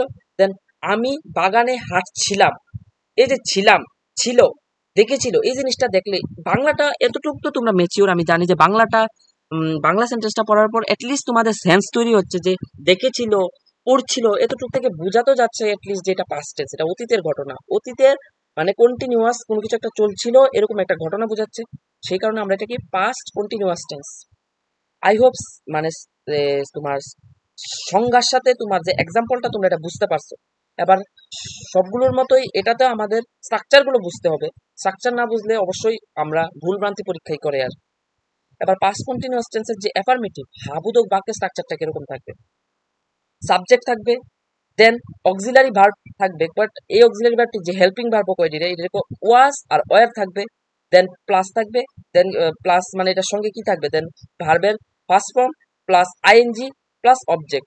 দেখো সব থেকে ইন্টারেস্টিং ফ্যাক্ট কি জানো, আমরা যদি এই যে ইজ আর আমরা এই প্রেজেন্ট টেন্সে কিন্তু আমরা প্রেজেন্ট কন্টিনিউয়াস টেন্সে আমরা কি পড়ছিলাম, আমরা প্রেজেন্ট কন্টিনিউয়াস টেন্সে কিন্তু স্ট্রাকচারটা মোটামুটি সেমই ছিল, শুধু এতটুকু পার্থক্য ছিল যে এখানে অক্সিলারি ভার্ব বা হেল্পিং ভার্ব যে এগুলোর মধ্যে ইজ, এম আর এইসব ছিল। এবার এগুলোরই কিন্তু পাস্ট ফর্ম আছে, ইজের আমরা যে জায়গায় ইজ ব্যবহার করতাম সেই জায়গায় আমরা এখন ওয়াজ ব্যবহার করব, যে জায়গায় আমরা আর ব্যবহার করতাম সেই জায়গায় আমরা ওয়ার ব্যবহার করব, ঠিক আছে। এবার হয়তোবা তোমাদের মাথায় আরেকটা খটকা আসবে যে আমি তো একটু আগে বললাম যে পাস্ট টেন্সে আমাদের ভার্বের সেকেন্ড ফর্ম বসাতে হয়, বাট সেম ভাবে আরেকটা জিনিস মনে রাখতে হবে, যেহেতু দেখো আমরা আমাদের যে হেল্পিং ভার্বটা কিন্তু অলরেডি আমরা পাস্ট টেন্সে নিয়ে মানে পাস্ট টেন্সে নিয়ে নিয়েছি, যার কারণে আমাদের এখানে আর ভার্বকে চেঞ্জ করতে হবে না, ঠিক আছে। আর একটা কথা তো জানো যে ভার্বের সাথে যখন কন্টিনিউয়াস টেন্স যখন আসবে ভার্বের সাথে সবসময় আইএনজি একটা থাকবেই থাকবে, ঠিক আছে।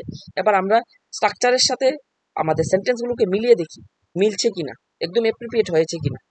প্রথম দেখো কি, প্রথম রয়েছে সাবজেক্ট, সাবজেক্ট হলো হি, বোঝা গেল। দেন হি যেহেতু সিঙ্গুলার, সিঙ্গুলার অনুযায়ী আমাদের সিঙ্গুলার ভার্ব বসাতে বসাতে হবে, তাহলে সিঙ্গুলার ভার্ব একমাত্র রয়েছে ওয়াস, তাহলে হির পরে বসাবো আমরা ওয়াস, বোঝা গেল। দেন আমাদের ভার্ব রয়েছে কি ওয়াচ, WATCH ওয়াচ, ওয়াচের পরে আইএনজি যোগ করতে হবে কারণ এটা পাস্ট কন্টিনিউয়াস টেন্স, তাহলে he was watching, then object TV, কত সহজ, ইজিলি হয়ে গেল। নেক্সট আমরা আরেকটা প্র্যাকটিস করি অ্যাফার্মেটিভের, যে দে, দে মানে কি প্লুরাল, এবার ওয়াজ বসালে হবে না, ওয়াজ তো সিঙ্গুলার ভার্ব, তাহলে আমাদের কি এখানে প্লুরাল ভার্ব বসাতে হবে, তাহলে দের সঙ্গে অয়ার, দে অয়ার, দেন আমাদের কি ভার্ব, ভার্ব স্টাডি, স্টাডির সঙ্গে ING, then object, they were studying at 8 PM, একদম ইজি, ঠিক আছে। নেক্সটও কিন্তু এরকম, ঠিক আছে। এবার আমাদের নেক্সট কাজ কি, আমি তো বললাম যে আমি একটা সেন্টেন্স নেগেটিভে করে দেখাবো, ইন্টারগেটিভেও একটা সেন্টেন্স করে দেখাবো, আর বাকি কাজ হলো বাকি দুইটা তোমরা কমেন্ট করে আমাকে তোমরা জানাবে, ঠিক আছে। তাহলে যেহেতু এটা অ্যাফার্মেটিভ সেন্টেন্স, একটু চেঞ্জ করে আমরা এটাকে না বোধক বাক্যে নিয়ে যাব। হি ওয়াজ ওয়াচিং টিভি, সে টিভি দেখছিল। এবার এই সেন্টেন্সটাকে যদি আমরা নেগেটিভে যাই তাহলে আমরা প্রথমে সাবজেক্টটা জায়গায় রাখবো, সাবজেক্ট হলো হি, দেন ওয়াজ জায়গাতে ওয়াজ থাকবে, যদি মানে এটা তো ভার্ব অনুযায়ী বসাবো, ওয়াজ যদি সিঙ্গুলার হয় সিঙ্গুলার ভার্ব, প্লুরাল হলে প্লুরাল, তাহলে আমরা হি হলো এখানে সিঙ্গুলার ভার্ব, তাহলে হি অনুযায়ী এখানে ওয়াজ সেম। এবার আমরা যেটা বারবার কিন্তু সেমই ধরতে গেলে কিছু ফরম্যাট কোনো পরিবর্তন আসছে না, যেমন নেগেটিভের ক্ষেত্রে শুধু নটটা বসছে, ঠিক আছে। এবার হি ওয়াজ, দেন আমরা নট বসাবো, আর বাকি জায়গায় তো সেম ডিট্টো যেটা আমরা অ্যাফার্মেটিভে বসিয়েছি সেম বসিয়ে দেবো, বোঝা গেল। তাহলে এই সেন্টেন্সটা যদি পুরোপুরি আমরা এই ফরম্যাটে বসাই তাহলে কি হবে, হি ওয়াজ নট ওয়াচিং টিভি, শেষ হয়ে গেল এটা নেগেটিভ সেন্টেন্সে। এবার তোমাদের কাজ হলো বাকি দুইটা রয়েছে, সেম স্ট্রাকচার লেখা রয়েছে, নোট ডাউনও করে রাখবে, আর সঙ্গে কমেন্ট বক্সে আমাকে এই দুইটা সেন্টেন্সকে তোমরা এই তোমার নেগেটিভ আর নেগেটিভ সেন্টেন্সে আর ইন্টারোগেটিভে করে দেখাবে, ইন্টারোগেটিভটা আমি একটা এখন করে দেখাবো, ঠিক আছে। এবার ইন্টারোগেটিভ সেন্টেন্সের স্ট্রাকচারটা কি, তা অক্সিলারি ভার্বটা যেটা সেটা আগে আসবে, ঠিক আছে, অক্সিলারি ভার্ব আগে আসবে, দেন সাবজেক্ট আসবে, then verb ING, then object, ঠিক আছে। আমরা প্রথম সেন্টেন্সটা করে দেখি, প্রথম আমাদের কি আসবে, ওয়াজ চলে আসবে, প্রথম ওয়াজ চলে আসবে, দেন আমাদের সাবজেক্ট তাহলে ওয়াজ হি, দেন ডিড টু সেম আগের মতো, ওয়াজ হি ওয়াচিং টিভি, শেষ। এবার কোয়েশ্চেন মার্ক লাগিয়ে দিবে, হয়ে গেছে আমাদের ইন্টারোগেটিভ সেন্টেন্স। কত ইজি, একদম সহজ, ঠিক আছে। আই হোপ জিনিসটা তোমরা বুঝতে পারছো যে পাস্ট কন্টিনিউয়াস টেন্স জিনিসটা কি, তা এটা স্ট্রাকচারটা কিরকম, ঠিক আছে। তোমরা ভয় পাবে না, যে এতগুলো স্ট্রাকচার দেখে ভয় পাবে না, কারণ আমি তোমাদেরকে কিন্তু একটা প্রসেস দেখিয়ে দিয়েছি যে অ্যাফার্মেটিভটা মনে রাখলে তোমরা খুব ইজিলি জাস্ট একটু জায়গায় বুঝে উল্টো পাল্টো কিছুটা মানে কিছুটা মডিফাই করে তোমরা খুব সহজে নেগেটিভও করতে পারবে, ইন্টারোগেটিভও করতে পারবে, ঠিক আছে। তোমরা আশা করি বুঝতে পেরেছো। তাহলে আমি নেক্সট পার্টে চলে যাই। তাহলে আমরা পাস্ট টেন্সের ফার্স্ট পার্টটাও আমাদের কমপ্লিট হয়ে গেছে, আমাদের সেকেন্ড পার্টটাও কমপ্লিট হয়ে গেছে। এবার আমরা থার্ড পার্টটা আলোচনা করব। এবার পাস্ট টেন্সের থার্ড পার্ট যেটা রয়েছে সেটা হলো পাস্ট পারফেক্ট টেন্স। এবার আগের মতো প্রথম সংজ্ঞা দেখতে হবে, জিনিসটা বোঝার চেষ্টা করো, এরপর আমরা এক্সাম্পলের সাথে জিনিসটা বুঝি। এবার পাস্ট পারফেক্ট টেন্স কোনটি? অতীতে কোনো কাজ অন্য একটি কাজের আগে সম্পূর্ণ হয়ে গেলে বোঝাতে ব্যবহৃত হয়। জানি সংজ্ঞা দেখে কিছু বুঝুনি, আমরা এক্সাম্পলটা দেখি, আরামসে বুঝবো, ঠিক আছে। এবার এক্সাম্পলটা যদি ভালোভাবে তোমরা লক্ষ্য করো, দেখো বাংলাটাই পড়ি, বাংলায় আমরা বেশি মানে ফেমিলিয়ার, বাংলার সাথেই ভালো পরিচিত, তাই বাংলাটা দিয়েই বোঝার চেষ্টা করি। আমি আসার আগেই সে চলে গিয়েছে। এবার তোমাদের কাছে প্রথম মানে আমার প্রশ্ন, যে এখানে দুইটা কাজ হইতাছে, আমি এসেছিলাম, দেন তারা চলে গিয়েছিল, এতটুকু তো বোঝা গেছে যে দুইটা সেন্টেন্স, দুইটা কাজ হয়েছে। আবার দুটা কাজে কিন্তু অতীতে হয়ে গেছে, বর্তমানের লগে এটার কানেকশনই নাই কোনো, ঠিক আছে। আমি আসার আগে সে চলে গিয়েছিল, মানে সে চলে গিয়েছিল, তারপর আমি গিয়েছিলাম, মানে এতটুকু তো বোঝা গেল যে দুটা সেন্টেন্সই আমাদের পাস্টে আছে। এইবার এই দুটা সেন্টেন্সের মধ্যে বুঝতে হবে কোনটা আগে হয়েছে। এবার তোমরা যদি ভালোভাবে লক্ষ্য করো, সে চলে গিয়েছিল এই কাজটা আগে হয়েছে, দেন আমি এসেছিলাম, ঠিক আছে, এই জিনিসটা দেন এটার পরে হয়েছে, বাট দুটা ঘটনাই অতীতের ঘটনা, ঠিক আছে। একটু কমপ্লিকেটেড, আমি মানছি জিনিসটা একটু কমপ্লিকেটেড, বাট তোমরা একটু মনোযোগ দিয়ে বোঝার চেষ্টা করো, একটু তো কষ্ট করতে হইব, কষ্ট না করলে কি আর এত সহজে কি একটা কম্পিটিটিভ এক্সাম ক্র্যাক করা সহজ, ঠিক না। তাহলে আমি কি কইতেছি, যে অতীতে দুইটা কাজ হয়েছে, দুটা কাজের মধ্যে একটা কাজ আগে হয়েছে, দেন একটা পরে হয়েছে, ঠিক আছে, বাট দুটোই আগে হয়েছে, এরকম সেন্স বোঝানোর ক্ষেত্রে আমরা পাস্ট পারফেক্ট টেন্সটা মানে ইউজ করি, ঠিক আছে। এবার আমরা স্ট্রাকচার তো বুঝুমই, স্ট্রাকচার জিনিসটা বুঝলে আরো ক্লিয়ার হইব, বাট তোমরা মনে রাখবা যে দুইটা কাজ অতীতের, দুইটা কাজ হইতাছে, দুটা কাজই অতীতের, এর মধ্যে একটা কাজ একটু আগে হয়েছে, একটা কাজ একটু পরে হয়েছে, এই সেন্সটা বোঝানোর লেগে আমরা পাস্ট পারফেক্ট টেন্সের ব্যবহার করি। চলো এবার আমরা স্ট্রাকচারটার লগে, যে অ্যাফার্মেটিভ স্ট্রাকচারটার লগে আমরা মিলাই, ঠিক আছে। তারপর আমরা এটা নেগেটিভে নেব, দেন ইন্টারোগেটিভে নেব। তাহলে অ্যাফার্মেটিভ সেন্টেন্সে সেম কি হবে, প্রথম হবে সাবজেক্ট, বোঝা গেল, দেন আমাদের কি বসাতে হবে, পারফেক্ট টেন্স, মনে রাখবে কোন টেন্স এটা, পাস্ট পারফেক্ট, আমাদের একটা কি বসাতে হবে, হেড, হেডের পর ভার্বের থার্ড ফর্ম বসাতে হবে। আমি কিন্তু তোমাদেরকে প্রেজেন্ট টেন্স যখন বুঝিয়েছিলাম, প্রেজেন্ট পারফেক্ট টেন্সটা যখন বুঝিয়েছিলাম, তোমাদের কিন্তু বারবার আমি বলেছিলাম কোনো সেন্টেন্সের মধ্যে যখন হ্যাভ, হ্যাজ, হ্যাড এই তিনটা ভার্ব থাকবো, সঙ্গে সঙ্গে দেখবে যে আমাদের যে মেইন ভার্বটা এটা সবসময় থার্ড ফর্মটা বসবে।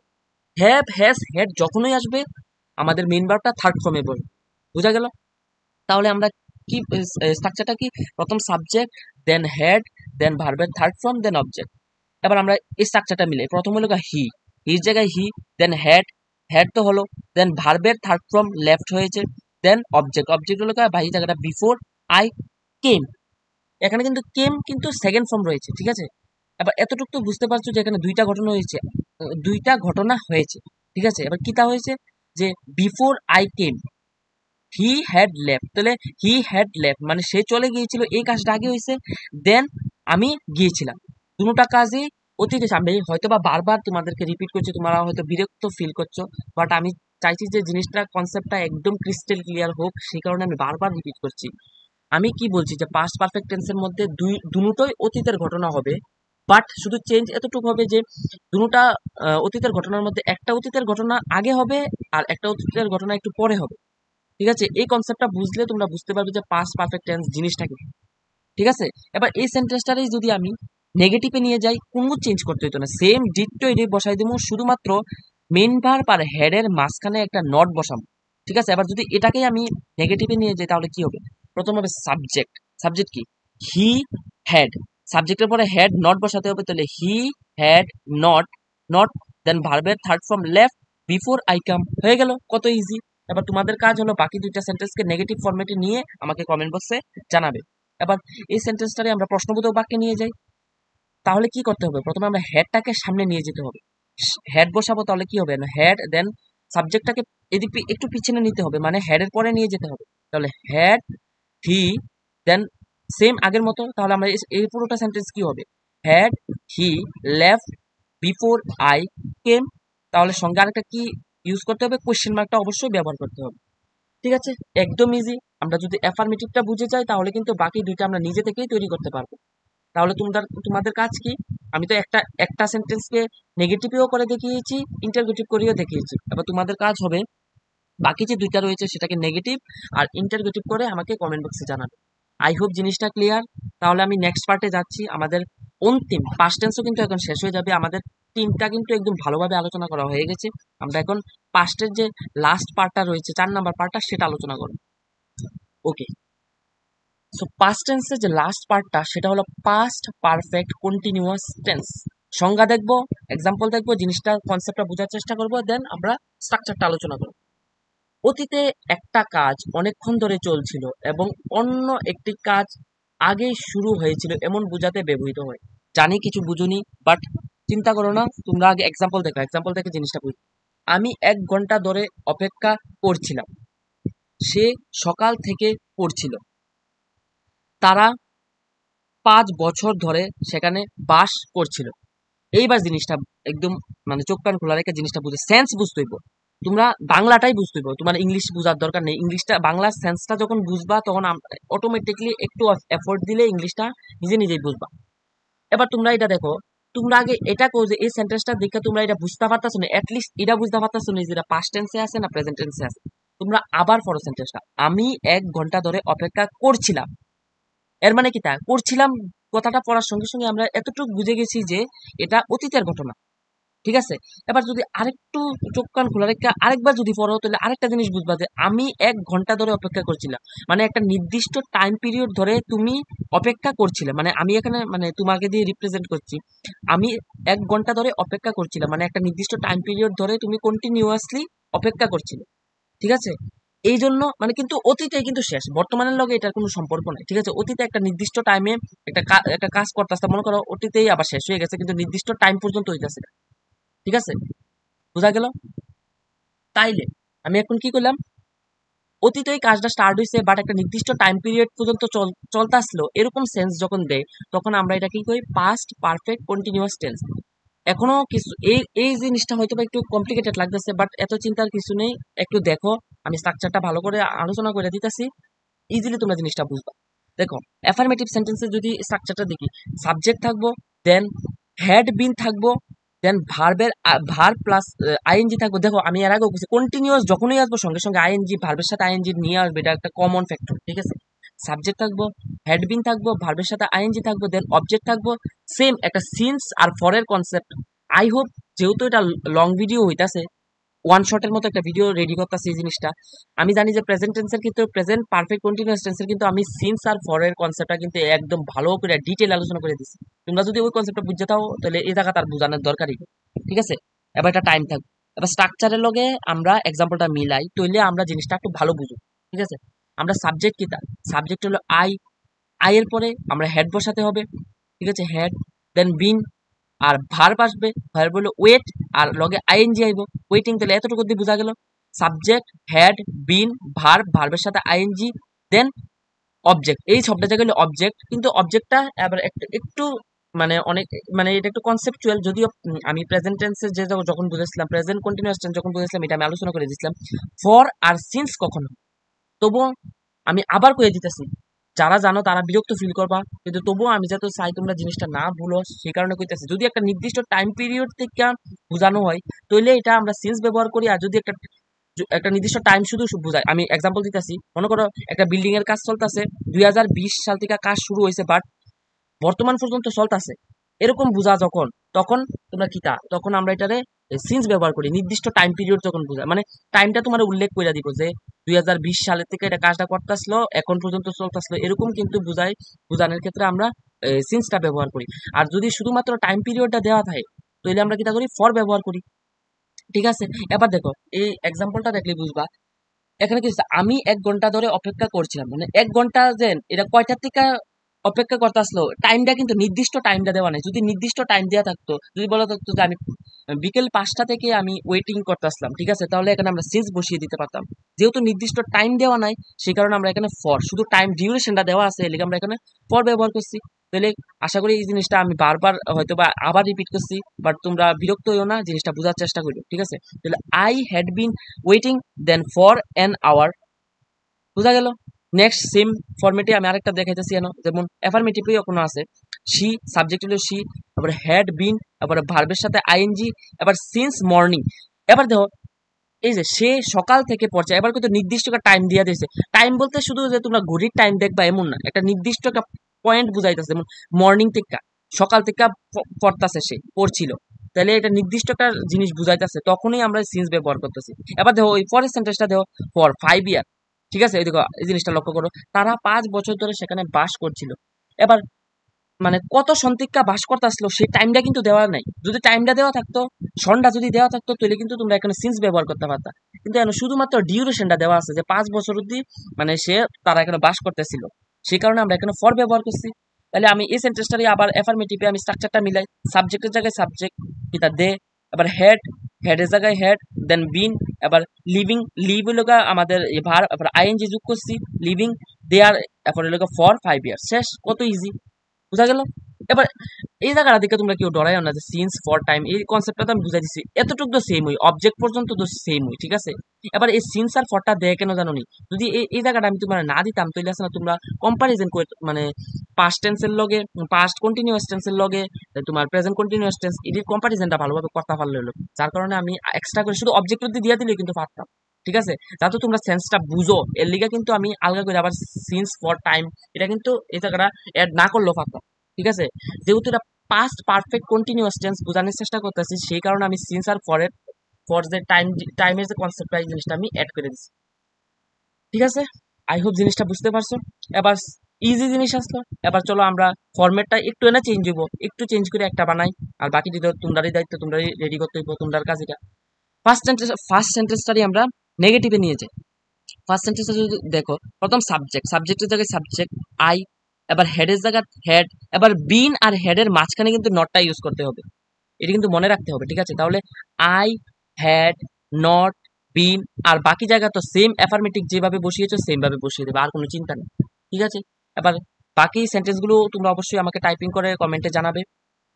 দেন নেক্সট কি, এবার একটা ইন্টারোগেটিভও করে দেখাই এই সেন্টেন্সটাকে, আমাদের হেডটা সামনে চলে আসবে আর সাবজেক্টটা পিছে চলে যাবে। তাহলে কি হবে, had I been verb plus ING, তারপরে দেন অবজেক্টের মধ্যে ওই ফর আর সিনের কনসেপ্টটা তো বুঝাই দিলাম, এই জায়গাটা হইব, ঠিক আছে। আই হোপ জিনিসটা ক্লিয়ার। এখন একটু বড় করে একটু হাসি দেবো, কারণ দেখো আমরা টেন্সের যে 3 ভাগের 2 ভাগ কিন্তু তোমরা হাসতে খেলতে শেষ করে দিয়েছো, একদম ইজি। প্রেজেন্ট টেন্সও একদম কমপ্লিট হয়ে গেছে, 4টা ভাগ আমি একদম ডিটেলে আলোচনা করে দিয়েছি, পাস্ট টেন্সেরও 4টা ভাগ একদম ডিটেলে ভালোভাবে আলোচনা করে দিয়েছি।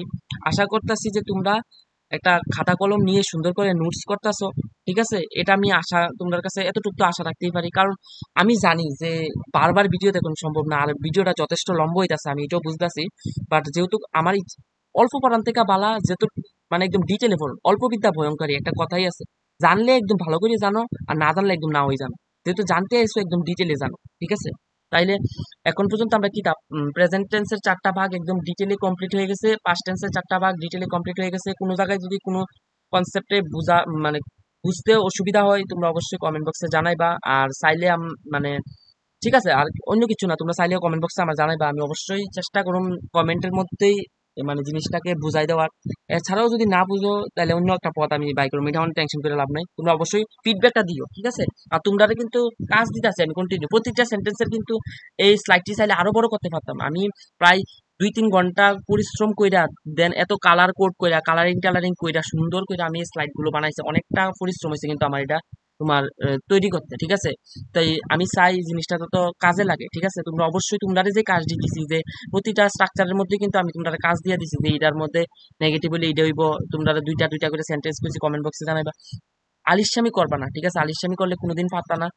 একবার যখন টেন্স জানো, এটা হলো মুখ্যমস্ত্র, এটা হলো ইংরেজির ক্ষেত্রে ব্রহ্মাস্ত্র, ঠিক আছে। এটা যদি যখন এটা কনসেপ্ট আয়া পড়বা তখন দেখো মানে ইংলিশের উপর কিভাবে তোমরা আয়ত্তটা কি সুন্দর করে আয়া পড়ে। ঠিক আছে, কেউ তোমার সামনে যদি ইংলিশে কথা বলে, সে কোন জায়গায় ভুল বলছে, তোমার সঙ্গে সঙ্গে তোমার মাথায় একটা খটকা চলে আসবে, কারণ তুমি টেন্স সম্পর্কে তোমার একটা ধারণা রয়েছে। ঠিক আছে, ঠিক আছে, তাহলে একটু বাড়তি কথা হয়তো বলছি, কিন্তু তোমাদের ভালোর জন্যই বলছি। ঠিক আছে, তাহলে পাস্ট টেন্স কমপ্লিট। এবার আমরা ফিউচার টেন্সের দিকে মুভ করব। লাস্ট আমাদের টেন্সের 4টা ভাগ রয়েছে। ফিউচার টেন্স, সেটা পড়লে আমাদের টোটালি টেন্স কমপ্লিট। ঠিক আছে, তাহলে আমরা এখন টেন্সের যে লাস্ট পার্টটা সেটা হলো ফিউচার টেন্স, সেটাকে আমরা 4টি ভাগ ভালোভাবে আলোচনা করব। এবার ফিউচার টেন্স কোনগুলো? ফিউচার টেন্স হলো ভবিষ্যতে যে কাজটি ঘটবে বা ঘটবে বলে আশা করা যায় তাকে আমরা ফিউচার টেন্স বলি। এবার ফিউচার টেন্সের 4টা ভাগ রয়েছে। ফার্স্ট পার্টটা হলো সিম্পল ফিউচার টেন্স। ঠিক আছে, এবার এটার স্ট্রাকচারটাও বুঝতে হবে, কোনগুলা ফিউচার টেন্স এগুলোও বুঝতে হবে। তাহলে সংজ্ঞাটা যদি দেখো, সিম্পল প্রেজেন্ট টেন্সের সংজ্ঞা কোনগুলো? যেগুলো ভবিষ্যতে ঘটবে এমন সাধারণ কাজ বোঝাতে ব্যবহৃত হয়, সিম্পল ফিউচার টেন্স। এবার এক্সাম্পলগুলো দেখো, তাহলে তোমরা ইজিলি বুঝতে পারবে। যে যেমন, আমি আগামীকাল স্কুলে যাব, I will go to school tomorrow. ঠিক আছে, তুমি যদি এই সেন্টেন্সটা ভালোভাবে লক্ষ্য করো, তুমি ইজিলি এটা বুঝতে পারছো যে এটা ভবিষ্যতে ঘটবে এরকম একটা ঘটনাকে বোঝানো হচ্ছে। ঠিক আছে, নেক্সট হলো সে শীঘ্রই আসবে, মানে সে তাড়াতাড়ি আসবে। এটা দ্বারা কি বোঝা যাচ্ছে? এটা একটা ফিউচার টেন্স, মানে ভবিষ্যতে ঘটবে এরকম একটা ঘটনা। ঠিক আছে, দে উইল হেল্প আস, তারা আমাদের অবশ্যই সাহায্য করবে। তাহলে এটা কি? এটা এটা আমাদের কি ফিউচার টেন্সের একটা মানে এক্সাম্পল। বোঝা গেছে? এইবার আমাদের স্ট্রাকচারগুলোকে ভালোভাবে পড়তে হবে। এবার অ্যাফার্মেটিভ সেন্টেন্সটা দেখো স্ট্রাকচারটা, তারপর আমরা এক্সাম্পলের সাথে স্ট্রাকচারটা মিলেছে কিনা সেটাও দেখবো। অ্যাফার্মেটিভ সেন্টেন্সে প্রথম রয়েছে সাবজেক্ট, সাবজেক্টের জায়গায় সাবজেক্ট, দেন উইল অথবা শেল। এবার উইল আর শেল কখন বসবে এটা জাস্ট একটু পরে, 2 সেকেন্ড পরে এটা আমি শেষ করে নিই, তারপর আমি এটা ডাউটটা ক্লিয়ার করে দিচ্ছি। ঠিক আছে, তাহলে সাবজেক্ট বসাবে, সাবজেক্টের পরে উইল অথবা শেল বসাবে, দেন ভার্বের ফার্স্ট ফর্ম বসাবে, দেন অবজেক্ট। এখানে ভার্বের ফার্স্ট ফর্ম দেখতে পাচ্ছ, গো বসানো রয়েছে, আর বাকি জায়গাটা তো অবজেক্ট। আর একটা কথা মনে রাখবে, আমাদের মডেল যে শেল উইল কিন্তু মডেল ভার্ব। ঠিক আছে, can, could, may, might, shall, should, will, would এগুলো হলো মডেল ভার্ব। এগুলোর পর সবসময় আমাদের ভার্বের ফার্স্ট ফর্মটা বসানো হয়। আমি এই জায়গাটা কেন বললাম, কারণ কম্পিটিটিভ এক্সামে বেশিরভাগ জায়গায় আমি এরর ফাইন্ডিং এর জায়গায় দেখেছি যারা তারা মডেল ভার্বের পর সবসময় হয়তোবা ভার্বের সেকেন্ড ফর্ম বসিয়ে দিয়েছে, নয়তোবা থার্ড ফর্ম বসিয়ে দিয়েছে। তোমরা সবসময় মনে রাখবে, যে কোনো সেন্টেন্সে যখনই কোনো মডেল ভার্ব চলে আসবে, এরপর ভার্ব সর্বদাই বেস ফর্ম অর্থাৎ ভার্বের ফার্স্ট ফর্মটা বসবে। ঠিক আছে, তাহলে বোঝা গেল। দেখো আমাদের স্ট্রাকচারের সাথে অ্যাফার্মেটিভ স্ট্রাকচারের সাথে কিন্তু সেম টু সেম মিলে গেছে। দেন নেগেটিভ উইল আর শেল কখন বসবে এটা আমি আরেকটা স্লাইড আমি এখনই বুঝিয়ে দিচ্ছি, তোমরা জাস্ট আগে স্ট্রাকচারটি বুঝে নাও। ঠিক আছে, তো নেগেটিভটাও সেম আগের মতনই, অ্যাফার্মেটিভের মতো হুবহুব সেম স্ট্রাকচার, শুধুমাত্র একটা নট বসাতে হবে, নট বসিয়ে এটাকে করতে হবে। ঠিক আছে, এবার তোমরা এটা নিজে থেকে করবে অবশ্যই, এই 3টা সেন্টেন্সে তোমরা নিজে থেকে করো। আচ্ছা ঠিক আছে, আমি প্রথমটা করিয়ে দিচ্ছি। প্রথমটা কি, আমাদের সাবজেক্ট হলো আই, দেন উইল বসাবো, উইলের পর নট বসাবো, দেন কি বাকি জায়গা তো সেম টু সেম হয়ে যাবে, অ্যাফার্মেটিভ সেন্টেন্স স্ট্রাকচার যেরকম আছে সেভাবে হয়ে যাবে। আশা করছি তোমরা বুঝতে পারছো। এবার বাকি দুইটাকে তোমরা নেগেটিভ করে কমেন্ট বক্সে আমাকে জানাবে। দেন ইন্টারোগেটিভে কি, মডেল ভার্বটাকে আমরা সামনে নিয়ে যাব, উইল অথবা শেল বসাবো। ঠিক আছে, তাহলে উইল আমরা সামনে নেব। ঠিক আছে, উইল নিয়ে দেন আমরা সাবজেক্ট বসাবো আই, তাহলে will I then go to school tomorrow, আর একটা কোয়েশ্চেন মার্ক দিয়ে দেবো। শেষ হয়ে গেছে এটা প্রশ্নবোধক বাক্যে। তাহলে বাকি দুইটাও তোমরা নিজে থেকে করবে। এবার আমি এতক্ষণ থেকে যেটা বলছি যে উইল আর শেল কখন বসবে, তোমাকে আমি আরেকটা স্লাইডে নিয়ে যাচ্ছি, তাহলে জিনিসটা ক্লিয়ার হবে। এই স্লাইডটা দেখো। দেখো ইংরেজিতে আমরা ফর্মাল ওয়েতে সাধারণত আই আর উই মানে ফার্স্ট পার্সনের সাথে আমরা সাধারণত শেল ব্যবহার করি। ঠিক আছে, আর সেকেন্ড পার্সন আর থার্ড পার্সন যেমন হি, শি, ইউ, ইট এগুলোর সাথে আমরা উইল ব্যবহার করি। ঠিক আছে, এবার এইভাবেই আমি এখানে দুটো সেন্টেন্স দিয়েছি, যেমন আই শেল গো দেয়ার, এখানে আমাদের কি ফর্মাল ওয়েতে আমরা ফার্স্ট পার্সন আছে উই আর সরি আই, তাই আমরা শেল বসিয়েছি। দেন সেকেন্ড সেন্টেন্সটা যদি লক্ষ্য করো, এটা আমাদের কি সেকেন্ড পার্সন রয়েছে, ইউর পর আমরা উইল বসিয়েছি, দেন গো দেয়ার সেম এজ ইট ইজ লিখে দিয়েছি। এবার আমার প্রশ্ন হলো, আমরা যদি আয়ের সাথে এখানে উইল বসিয়ে দেই তাহলে কি সেন্টেন্সটা ভুল হবে? আর ইউর সাথে যদি আমরা উইল না বসিয়ে শ্যাল বসিয়ে দেই তাহলে কি সেন্টেন্সটা ভুল হবে? তাহলে আমি তোমাদের উদ্দেশ্যে জানিয়ে দেই, আমরা চাইলে এখানে উইলও ব্যবহার করতে পারি, আবার এখানে শ্যালও ব্যবহার করতে পারি। এক্সামিনাররা তোমার মানে কোয়েশ্চেন যদি আনসার করো কখনোই এটা কাটবে না। এবার এটা নিয়ে ইংরেজিতে একটু কনফিউজিং রয়েছে, যে বর্তমান সময়ে দেখা যাচ্ছে যে আমরা এগুলো রুলস টুলস মানছি না, আয়ের সাথে উইল ব্যবহার করছি, ইউর সাথে শ্যাল ব্যবহার করছি, কেউ এই সেন্টেন্সগুলোকে কাটছে না। মানে আমি এক কথায় বলছি যে তোমরা যে যেটা পারো সেটাই ব্যবহার করতে পারো, চাইলে আয়ের সাথে উইলও ব্যবহার করতে পারো, আবার শ্যালও ব্যবহার করতে পারো, সেম ভাবে উই উই মানে সরি ইউর সাথে শ্যালও ব্যবহার করতে পারো, উইলও ব্যবহার করতে পারো। তবে তাদের মধ্যে একটা সূক্ষ্ম একদম সূক্ষ্ম একটা পার্থক্য রয়েছে, তবে এটা তোমাদের অবশ্যই একটু বুঝে নেওয়া দরকার। এবার সূক্ষ্ম পার্থক্যটা কি, প্রথম সেন্টেন্সটা লক্ষ্য করো, আই শ্যাল গো দেয়ার, আমি সেখানে যাব। ঠিক আছে, তাহলে আমি কি বললাম যে এই সেন্টেন্সটা যদি লক্ষ্য করো, আই শ্যাল গো দেয়ার এর মানে কি আমি সেখানে যাব। এবার মনে করো আমি আই এর বদলে এখানে আমি উইল বসিয়েছি, এবার কি সেন্টেন্সটা কাটা হবে? অবশ্যই কাটা হবে না, সেটাও হবে।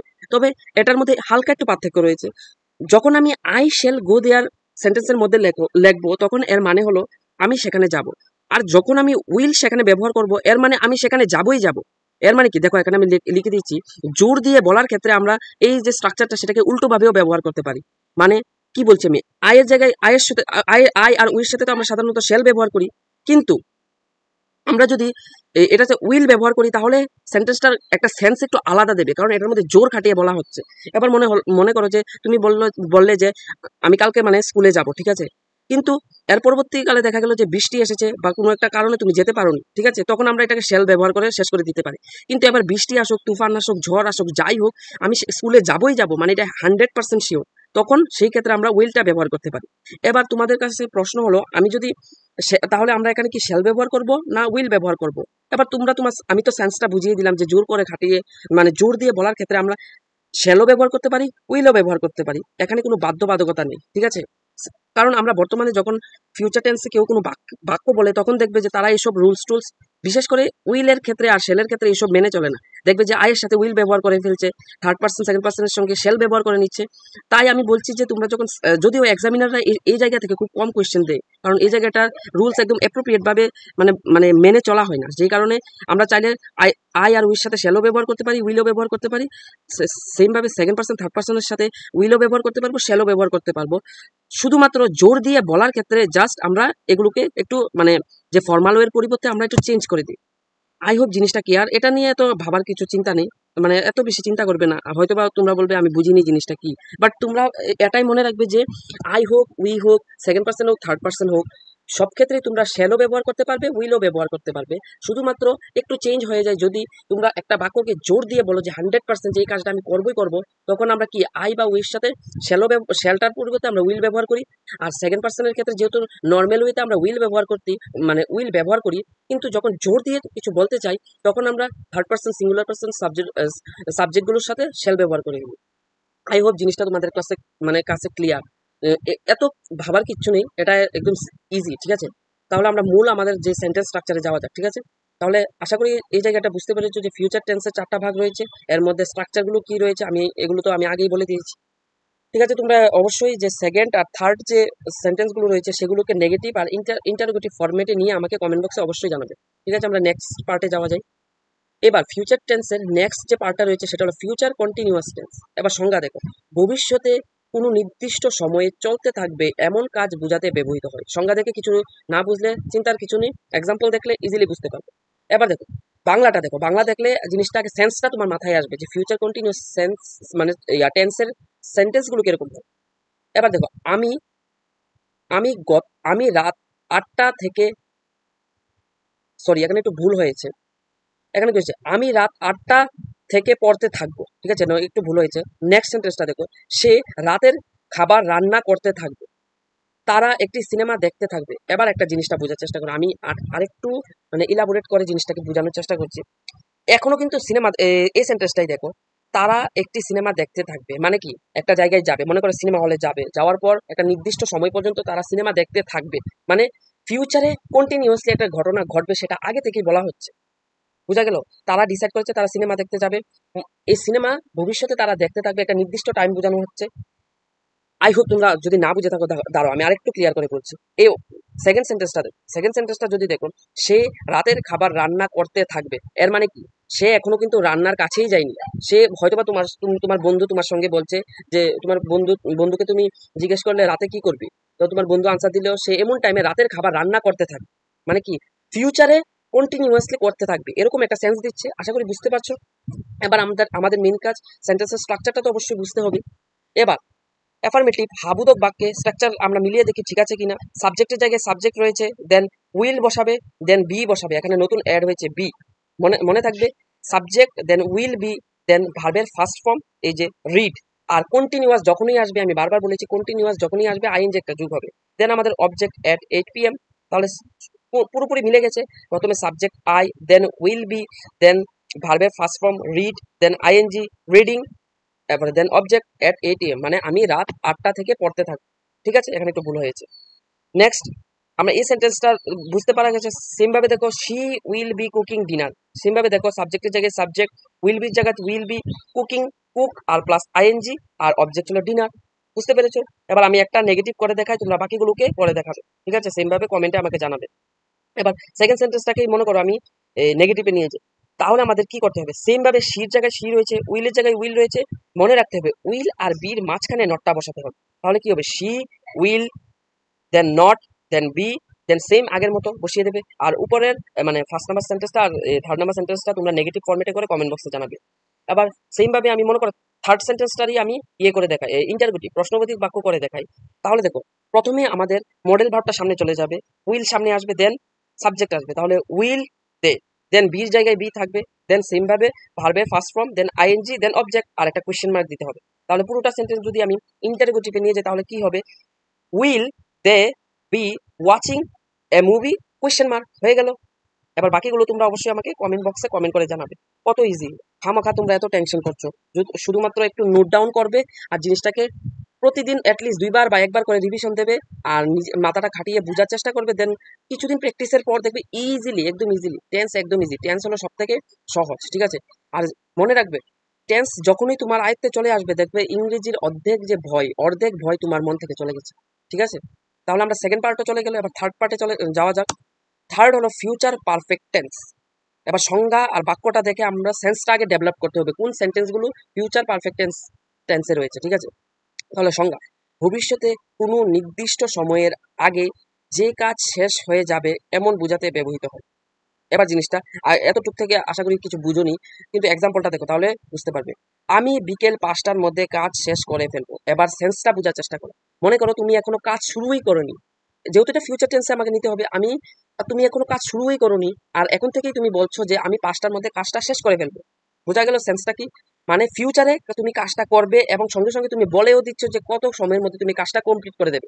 এরকম সেন্স যখন দেয় সেন্টেন্সের মধ্যে তখন সেটা হলো ফিউচার পারফেক্ট টেন্স। বোঝা গেল? এবার আমরা স্ট্রাকচারের সাথে মিলিয়ে দেখি কিরকম হয়েছে।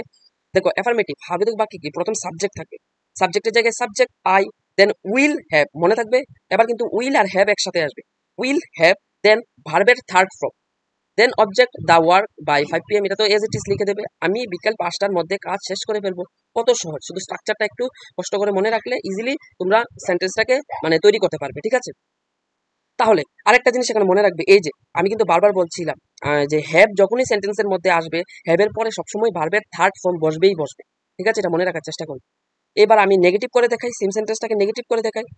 নেগেটিভের ক্ষেত্রে কি কোনো পরিবর্তন নাই, শুধুমাত্র অ্যাফার্মেটিভের স্ট্রাকচারই রয়েছে, শুধু উইল হ্যাভের মাঝখানে শুধু নট বসিয়ে দিতে হবে। তাহলে এই সেন্টেন্সটাকে আমি যদি নেগেটিভে নিয়ে যাই তাহলে কি হবে? প্রথম subject I, then will, then not, then have, আর বাকি জায়গায় same, finish the work by 5 PM। কত সহজ! তোমরা নেক্সট সেন্টেন্সগুলো কমেন্ট করে আমাকে জানাবে নেগেটিভ ফরম্যাটে নিয়ে। ঠিক আছে, এবার সেম ভাবে আমি ইন্টারগেটিভে একটা করে দেখাই। ইন্টারগেটিভের ক্ষেত্রে কি হবে? মডেল ভার্বটা সামনে চলে যাবে, তাহলে উইল সামনে আসবে, then subject, then have, then ভার্বের থার্ড ফর্ম, দেন অবজেক্ট আর কোয়েশ্চেন মার্ক। কত সহজ! এবার আমি এই সেন্টেন্সটাকে যদি করি তাহলে কি হবে? Will I have finish the work by 5 PM, then question mark দিয়ে দেবে। ঠিক আছে, কত সহজ! একদম ইজি, টেন্স নিয়ে কোনো ভয় পাবে না। ঠিক আছে, তাহলে তোমরা অবশ্যই আমাকে বাকি যে দুটো সেন্টেন্স রয়েছে সেগুলোকে ইন্টারোগেটিভ ফরম্যাটে নিয়ে আমাকে কমেন্ট বক্সে জানাবে। ঠিক আছে, আজকে আমাদের টেন্সের একদম অন্তিম স্লাইড, আমাদের আজকে ভিডিও কিছুক্ষণের মধ্যে শেষ হয়ে যাবে। আর টেন্স খুবই তোমাদের খুশি হওয়া দরকার, কারণ তোমরা কিন্তু খুব ইজিলি টেন্সটা পুরোটা কমপ্লিট করে নিয়েছো। ঠিক আছে, আমাদের লাস্ট যেটা রয়েছে ফিউচার টেন্সের মধ্যে সেটা হলো ফিউচার পারফেক্ট কন্টিনিউয়াস টেন্স। সংজ্ঞা দেখবো, সংজ্ঞা দেখে আশা করি অনেকে বুঝে না, কিন্তু চিন্তার বিষয় নিয়ে এক্সাম্পল দেখলে তোমরা এটা বুঝে যাবে। ভবিষ্যতে একটা নির্দিষ্ট সময় পর্যন্ত একটা কাজ কতক্ষণ ধরে চলবে তা বোঝাতে ব্যবহৃত হয়। চিন্তার কিছু নেই, না বুঝলে সেন্টেন্সের স্ট্রাকচারটা দেখো, আর এক্সাম্পলটা দেখো, ইজিলি বুঝতে পারবে। দেখো, আমি 2 ঘন্টা ধরে পড়তে থাকবো। এর মানে কি? তুমি এখনো পড়তেই বসনি, পড়া শুরুই করনি, কিন্তু তুমি এখনই বলছো যে আমি 2 ঘন্টা ধরে পড়তে থাকবো। পড়া কিন্তু শেষ হয়নি, মানে ফিউচারে, মানে ভবিষ্যতে তুমি 2 ঘন্টা ধরে কন্টিনিউয়াসলি পড়তে থাকবে। সেই কারণে আমরা এটাকে ফিউচারে বলি, পারফেক্টও বলি, দেন কন্টিনিউয়াসও বলি। ঠিক আছে, এবার আমরা স্ট্রাকচারটা মিলিয়ে দেখি। প্রথম হলো অ্যাফার্মেটিভ। অ্যাফার্মেটিভে কি হবে? প্রথম সাবজেক্ট, দেন উইল হ্যাভ, মনে রাখবে এর আগে শুধু উইল হ্যাভ এসেছিল, এবার বিন পর্যন্ত আসতে হবে, ঠিক আছে? তাহলে subject will have been, verb, আর ভার্বের সাথে কন্টিনিউয়াস যখনই আসবে সঙ্গে সঙ্গে আইএনজি সঙ্গে সঙ্গে চলে আসবে, ঠিক আছে? তাহলে subject will have been plus ভার্বের first form then ING then object আর সিন্স ফর। এই কনসেপ্টটা তো আমি প্রথম অনেকগুলো ভিডিওতে আমি এর আগের কনসেপ্টগুলোতেই আমি একদম ডিটেইলি আলোচনা করে দিয়েছি। আশা করি এই জায়গায় তোমাদের কোনো আর গন্ডগোল থাকতো না, ঠিক আছে? তাহলে অবজেক্টের পরে সিন্স ফর আর টাইম বসিয়ে দিতে হবে, ঠিক আছে? এইবার এবার আমরা স্ট্রাকচারটা মিলিয়ে দেখি। দেন সাবজেক্টের জায়গায় কি, আই এর জায়গায় I, then will have been, ভার্বের ফার্স্ট ফর্ম কি স্টাডি, স্টাডির সঙ্গে আইএনজি আসবে, দেন ফর 2 আওয়ার্স। আমি আবারও বলে দিচ্ছি ফর কখন বসে, সিন কখন বসে। দেখো, যদি একটা টাইম পিরিয়ডটা শুধু দেওয়া থাকে তাহলে আমরা ফর বসাবো, আর নির্দিষ্ট সময় থেকে নির্দিষ্ট সময় পর্যন্ত চলছিল তখন বসাতে বোঝার জন্য আমরা সিন্স ব্যবহার করি। এখানে কিন্তু বলা হয়েছে 2 ঘন্টা ধরে পড়ছি, এখন কয়টা থেকে কয়টা পর্যন্ত পড়ছো সেটা কিন্তু নির্দিষ্ট দেওয়া নেই, সেই কারণে আমরা কি ফর বসিয়েছি। আশা করি বুঝতে পেরেছো। দেখো এখানে সিন্স বসিয়েছি, এবার দেখো এই সেন্টেন্সটা দেখলে তোমরা সিন্স আর ফরটা আবার মনে চলে আসবে যদি ভুলে যাও, ঠিক আছে? শি, আগে স্ট্রাকচারটা মিলাও। সাবজেক্টের জায়গায় সাবজেক্ট শি, উইলের জায়গায় উইল, হ্যাভের জায়গায় হ্যাভ, বিনের জায়গায় বিন, আর ভার্ব কি ওয়ার্ক, ওয়ার্কের সাথে আইএনজি, দেয়ার, দেয়ারের জায়গায় দেয়ার। এখানে হলো কি সিন্স 2022, সে 2022 সাল থেকে সেখানে কাজ করে, ঠিক আছে? তাহলে এখানে কি বোঝা গেল, এখানে কিন্তু নির্দিষ্ট টাইম পিরিয়ড দেওয়া হয়েছে। সে সেখানে কাজ করে কবে থেকে, 2022 সাল থেকে। যখন নির্দিষ্ট টাইমটা দেওয়া থাকবে, মানে এক্সাক্ট টাইমটা দেওয়া থাকবে, তখন আমরা সিন্স ব্যবহার করব, ঠিক আছে? অ্যাফার্মেটিভটা বোঝা গেল। আবার এই সেম স্ট্রাকচার অনুযায়ী আমরা এবার এই সেন্টেন্সটাকে একবার নেগেটিভে করে দেখি। নেগেটিভ, অ্যাফার্মেটিভ আর নেগেটিভ কিন্তু সেম, শুধুমাত্র উইল হ্যাভ বিন এর মাঝখানে একটা নট বসাবে, তাহলে কিন্তু সেন্টেন্সটা পুরোপুরি নাবোধক বাক্যে চলে যাবে। তাহলে এই সেন্টেন্সটাকে যদি আমি নাবোধক বাক্যে নিয়ে যাই তাহলে কি হবে, I will not have been studying for 2 hours, শেষ হয়ে গেল নেগেটিভ। এবার সেম সেন্টেন্সটাকে আমি ইন্টারোগেটিভ প্রশ্নবোধক বাক্যে যদি নিয়ে যাই তাহলে কি হবে, আমাদের যে মডেল ভার্বটা আগে চলে আসবে will, then I, then have been studying for 2 hours, একটা কোয়েশ্চেন মার্ক লাগিয়ে দেবে। কত সহজ, একদম ইজি, ঠিক আছে? তোমরা অবশ্যই বাকি দুইটা সেন্টেন্সকে নেগেটিভ আর ইন্টারোগেটিভে নিয়ে আমাকে কমেন্ট বক্সে অবশ্যই জানাবে। খুবই একটা লম্বা ভিডিও ছিল, বুঝতে পারছি, মনে হয় 1 ঘন্টার উপরে হয়েছে ভিডিওটা। বাট তোমরা যদি এটা নোট ডাউন করে রাখো আর বারবার একটু রিভিশন দাও, টেন্স নিয়ে ভবিষ্যতে আর কোনো সময় কোনো প্রবলেম হবে না। তোমাদের কম্পিটিটিভ এক্সাম বলো, ফ্লুয়েন্ট ইংলিশ বলো, সব কিছুতে তোমাকে টেন্স 100% সাহায্য করবে, ঠিক আছে? অবশ্যই আমাকে কমেন্ট বক্সে জানাবে কিরকম হয়েছে। যদিও হয়তো বা আমি কিছু জায়গায় আমার ছুট আটকে গেছে বা স্পেলিং হয়তো বা একটু ভুলভাল উচ্চারণ করে দিয়েছি, সেটা একটু কনসিডার করে দেবে, কারণ আমি টাং স্লিপ হয় বোঝাতে গিয়ে, ঠিক আছে? যেহেতু কোনো অডিয়েন্স নেই আমার সামনে, একটা ল্যাপটপের সামনে আমি বোঝানোর চেষ্টা করছি, আমি তো আর কোনো স্টুডেন্ট নেই। যদি কোনো রেসপন্স পেতাম যে এই জায়গাটা বুঝছি না, তাহলে আমি এই জায়গাটা রিপিট করতাম। আমি তোমাদের সমস্যাটা নিজে থেকে এজিউম করে আমি এই জায়গাটা এক্সপ্লেন করছি, ঠিক আছে? অবশ্যই কমেন্ট বক্সে ফিডব্যাক আমাকে দেবে যে কেমন হয়েছে টেন্সের ক্লাসটা, ঠিক আছে? আজকের জন্য এতটুকুই। আর তোমরা নেক্সট ইংরেজি কোন টপিকের উপর, গ্রামারের কোন টপিকের উপর ভিডিও চাও, অবশ্যই আমাকে কমেন্ট বক্সে জানাবে, আমি চেষ্টা করব ভিডিও দেওয়ার জন্য, ঠিক আছে? আজকের জন্য এতটুকু, ভালো থেকো, ঠিক আছে? দেখা হচ্ছে পরবর্তী ভিডিও।